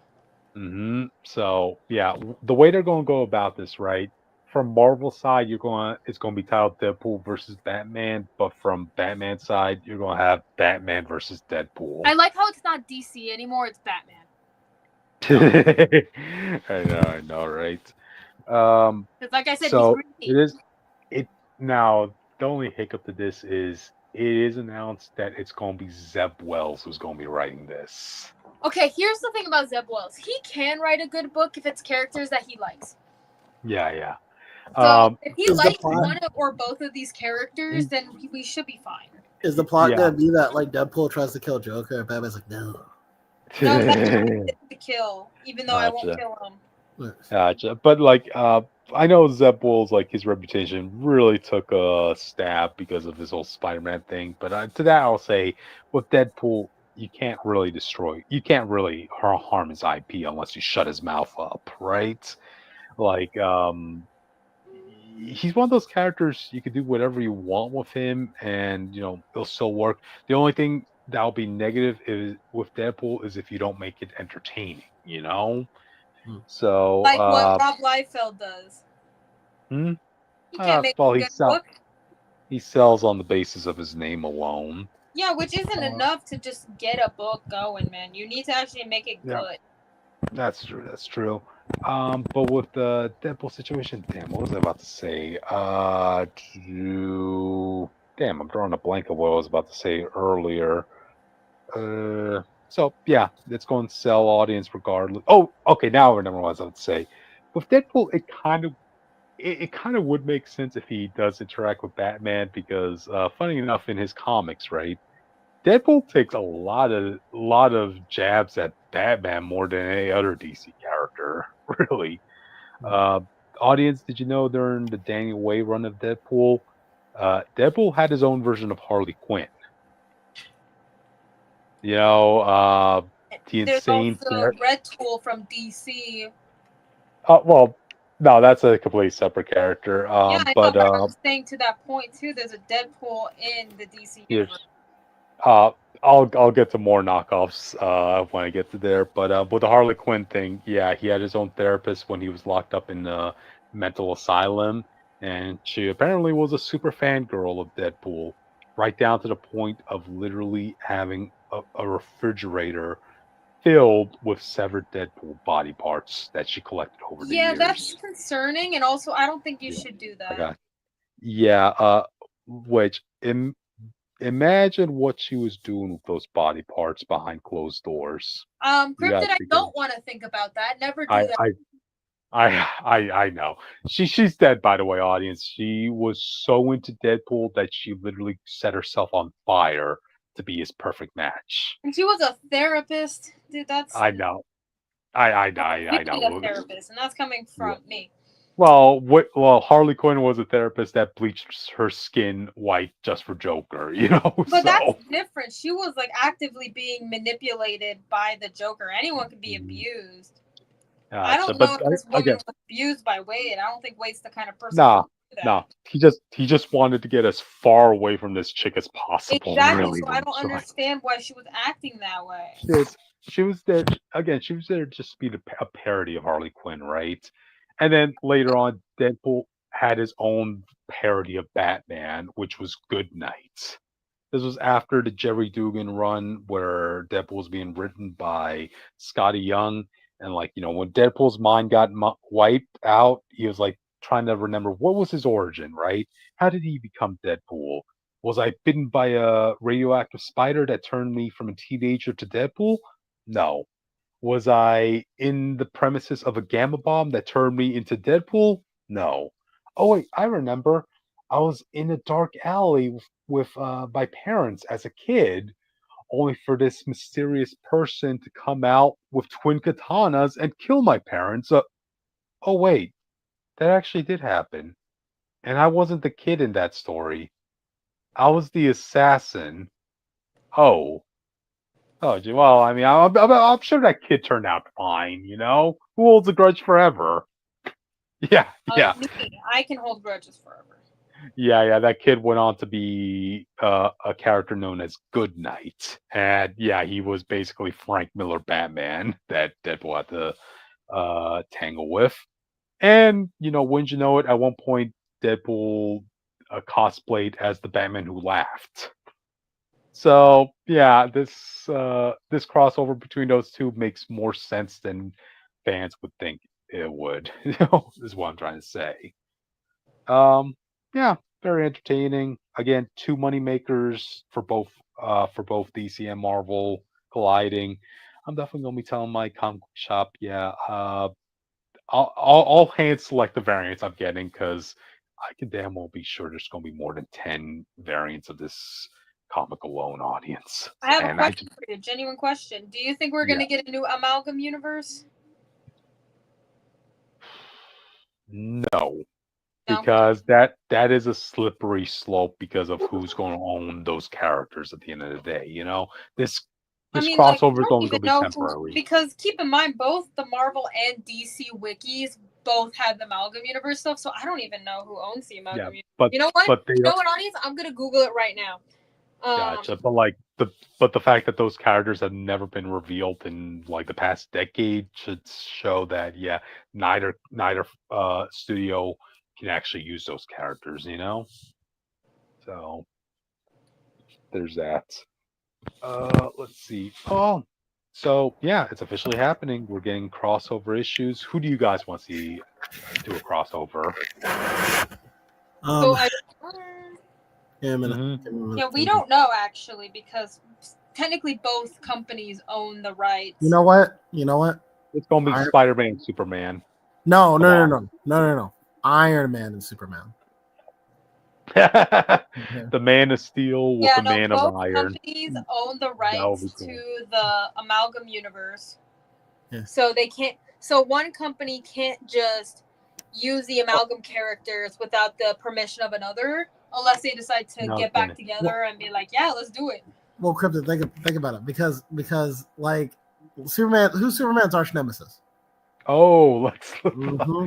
So like, what if he had to team up with a good billionaire that uses a suit of armor for good? You know what I mean? Yeah, that would be cool. And damn well, even though Iron Man's good, he's gonna be building a kryptonite armor. Yeah, Come on. they're gonna have to fight Zod or some shit. Yeah, but don't worry, don't let the kryptonite armor fool you, Superman. I'm actually a good guy, and I'm here to help you.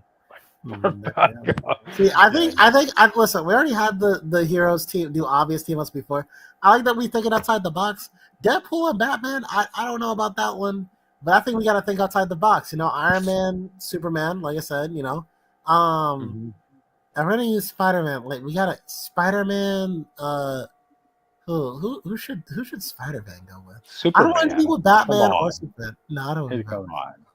Who's the other moneymaker in DC that you can pair off with Spider-Man? No, because Spider-Man's going to sell regardless. Like, you put the people who are going to sell regardless, but the people who might not sell.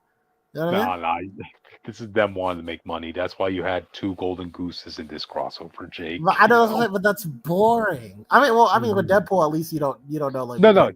Here's what you do, Jake. Spider-Man with Harley Quinn. No. Yeah, just recreate the scene where like Green Goblin drops Harley Quinn off the bridge and Spider-Man like tries to like boom. Yeah, there you go. Yeah. Nah, that wouldn't work. No. Harley Quinn and Daredevil. That makes a bit more sense. Because Daredevil's already into crazy chicks anyway. Gotcha. And then you have Daredevil fight the Joker. That could be cool. We should have the Squadron Supreme versus the Justice League. You know.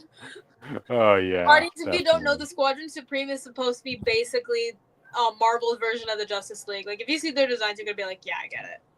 Yep. Specifically the one that was from Heroes Reborn, where the Squadron Supreme were as close to Justice League as possible, right down to their designs, Let them be bitches over there. Oh, you know what we can do? Cryptid. Hang on. Hear me out. All right. Teen Titans and the Champions.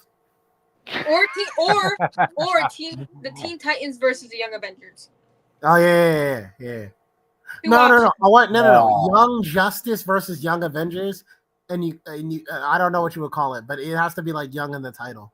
You would do that. It has to be like either a child or a teenage team or a young adult team. Wait, yes. Is there a child superhero team that could go against Power Pack? Oh, do we have? I think not one of those though. Oh, no, you can't. Nah, they don't go down. No. The Super Sons, but the kid versions versus the Power Pack. But that's cool. Yeah, I know, but like it's Superman. It's like a super kid. So like it's a Superman kid. So that's pretty much like all you need. You know what I mean? I mean, even at 10 years, 4 against 2, regardless. I mean, no, but I'm saying it's 4 against 2, but one of them is a Kryptonian. So I think that still doesn't mean anything when they're still out of thing. Like it's not going to be a fair fight. Uh-huh.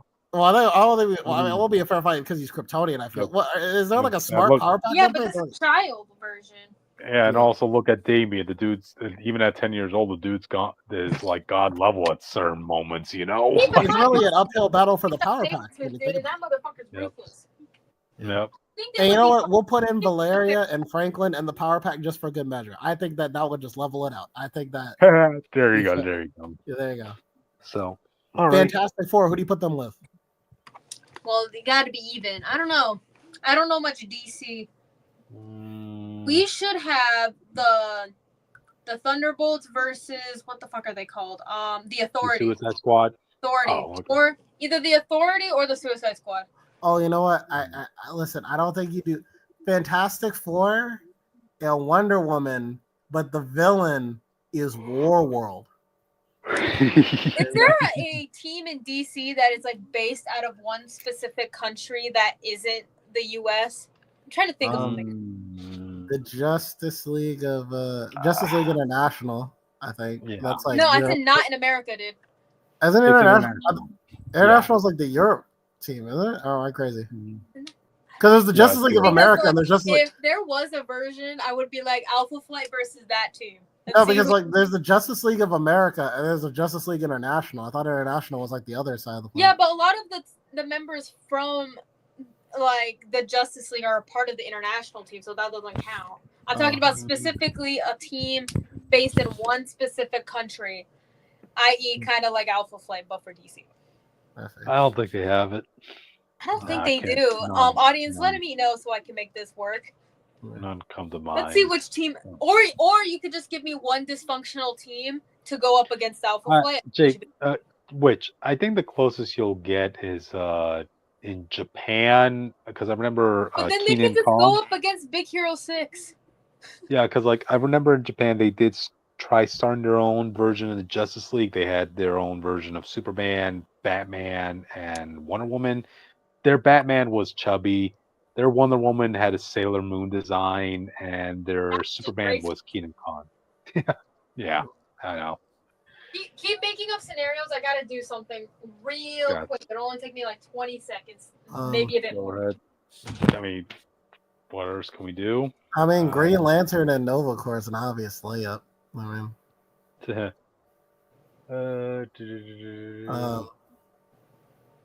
I think. Martian Manhunter with who? Vision. Yeah, man. great. Come on. The Vision. Yeah, the Vision. I see the Vision. Evolved aliens. Okay, one last one. We gotta put the X-Men somewhere. Who are they going with? That's hard. It has to be a team of like meta-humans. I know that for sure. Yeah. Nah, the X-Men is just too OP at the moment, you know. So not really. You put X-Men with you know what you do? Nah, we do this. We do this, right? We gotta think outside the box. Suicide Squad versus X-Men. And Amanda. Keep in mind the X-Men have different sub-teams, so it doesn't just have to be the X-Men. No. Well, my thing is like it could be like X-Force versus the Suicide Squad. Well, my thing is like, well, no, because I want the plot to be Amanda Waller. She doesn't like the mutants around, so she said Task Force X. Task Force X. Okay, and they're on their way to try to destroy the mutant community, but the X-Men has got to stop them somehow. Okay. Wow, Amanda Waller wants to wipe out a whole group of people. Is what you're telling me, Jake. I mean, like she was pretty awful the last time I saw her do stuff. She would call a mutant a mutie. I'm just gonna be 100%. I feel like she would say it like, but with like no hint of like I feel bad. Like she would just say it. She would say the hard IE when she said it. Okay. Yeah. Well, yeah. Gotcha. What are your crossovers, audience? You come up with them. Gotcha. But all right. So I guess with that, we should probably move on, guys. So yeah, we gotta finish this up. Oh yeah. So audience, Skaar's going to die in that upcoming Jonathan Hickman Imperium event. Oh no! Why'd you gotta spoil it, man? We didn't have to talk about this. You gotta spoil it. Yeah. It's already. We already saw the previews pages. So, and to be honest, Marvel really didn't know what to do with Skaar. Like, I think this is something that is an ongoing trend with superhero children. Like after the novelty of of the hero having a kid comes out, you're kind of left in a slump where what do you do with the child? Most times it's because they don't commit. Like if you're gonna have a superhero kid, you gotta commit to the idea that hero is gonna step down someday, and they never do. So at some point, Banshee never stepped down after Siren became an adult. She just kind of just did her own thing. Get possessed by a death goddess, But like characters like Shogo, Jubilee's kid, I don't know what the fuck happened to him.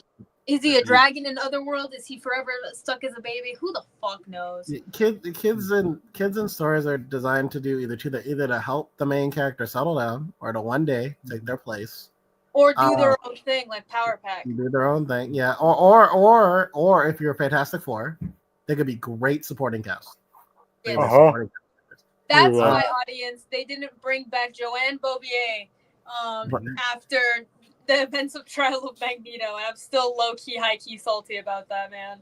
I was so salty about that I decided to make a what-if scenario where she actually did survive the events of her debut issue and her only fucking issue out of spite to Marvel. So fuck you, Marvel, but at the same time, hit me up if you want to use the designs. I'm working on the Aurora counterpart to her. But since comics are secular, there's no there's no point. You don't have to talk. But in my defense, you guys already know.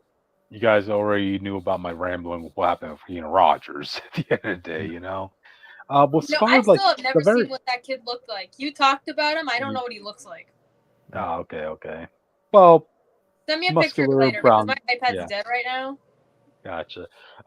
With Skaar, like the very last time I ever saw Skaar, I think he was like he was in a bonus story in the last She-Hulk run, and it just stated like he was in Savage Lands, I think. Like again, they just don't know what to do with Skaar. Like he's Conan the Barbarian if he was a Hulk, really, But Yeah. again, where do you put him? Really? Well, if you retired Hulk and had him Oh, be the oh, monster. and here's also another thing. Like, okay, so from what we saw in the preview pages, it's going to be Bruce, Jen, and Amadeus going to the planet Skaar or some galactic meeting or whatever because of the fallout of Skaar dying. So we're going to see what happens there. And you also have to factor in Amadeus is already filling in the role as the young Hulk. So yep. Yeah. Sweep that aside for Skaar then in that case. Yeah, sorry to all these Skaar fans, but I'm just saying it as it is. Like nobody really knew what to do with the character. So Not even the MCU. Yep. I know, right? Oh, his character was dead on arrival, Jake. So I mean, and it's so sad because Skaar had such a badass introduction too. I mean, he literally comes out of lava. That's how he was born as audience. They did some interesting things with him in the beginning, like coming into Earth, wanting to kill his dad. He had his tussle with Dakin. He doesn't go by that anymore. At the time, which he was, I like know, but he doesn't go by it now. Yeah, you had Wolverine and Bruce Banner just sitting from the side, like having their. And then Bruce pulled out a gun on Logan and was like, "Hey, better stop this, bestie, or else I'm gonna fucking shoot you." Look what happened. They stopped fighting. You like the Hulk. I like Dakin's response when he sees Skaar for the first time. He's like saying, "Oh, long black hair, tattoos, mean attitude. Hey, kid, you're kind of stealing my gimmick, right?" I mean, Akihiro does have long black hair, regardless if it's in a mohawk or not. He has the iconic tattoo, which he almost full frontal nudity that shit in X Factor, which that shit was funny. And yeah, he does kind of have a shitty attitude, especially back then. Yep. Akihiro's cool, guys. Just letting you know.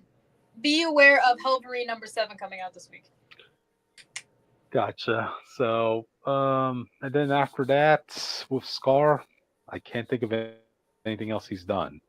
Like, he got depowered as a Hulk, and he was left to be in the Savage Lands, and that was it. So, I don't know. He probably hung out with the Savage Land crew. I don't remember their names. But even when we went to the Savage Land in other books and saw the usual characters from the Savage Land, like Kazar, you see no sign of Skaar. I could be wrong, but I think he showed up in the first ever Marvel comic, Kazar. In the first ever Marvel comic, Kazar. Well, no, I'm just talking about whenever we do see him pop up in modern day comics, right? Like I know, because I remember I was reading Marvel Comics #1. I think he shows up in that issue. Oh, I could be wrong though. Someone fact me on that. Gotcha. My iPad's dead and I can't look it up. Gotcha. Anyway, it is what it is. So, all right, yeah, that's the last topic of the night. Which you had a bonus topic you want to talk about? So it's actually going to be really quick. So anyone who's been on YouTube long enough and likes YouTube animation, you would know about the Vampire series, which was about 2 vampires. We recently got an announcement that we're actually going to get like a show, an actual show, not just a YouTube series. And the Duke,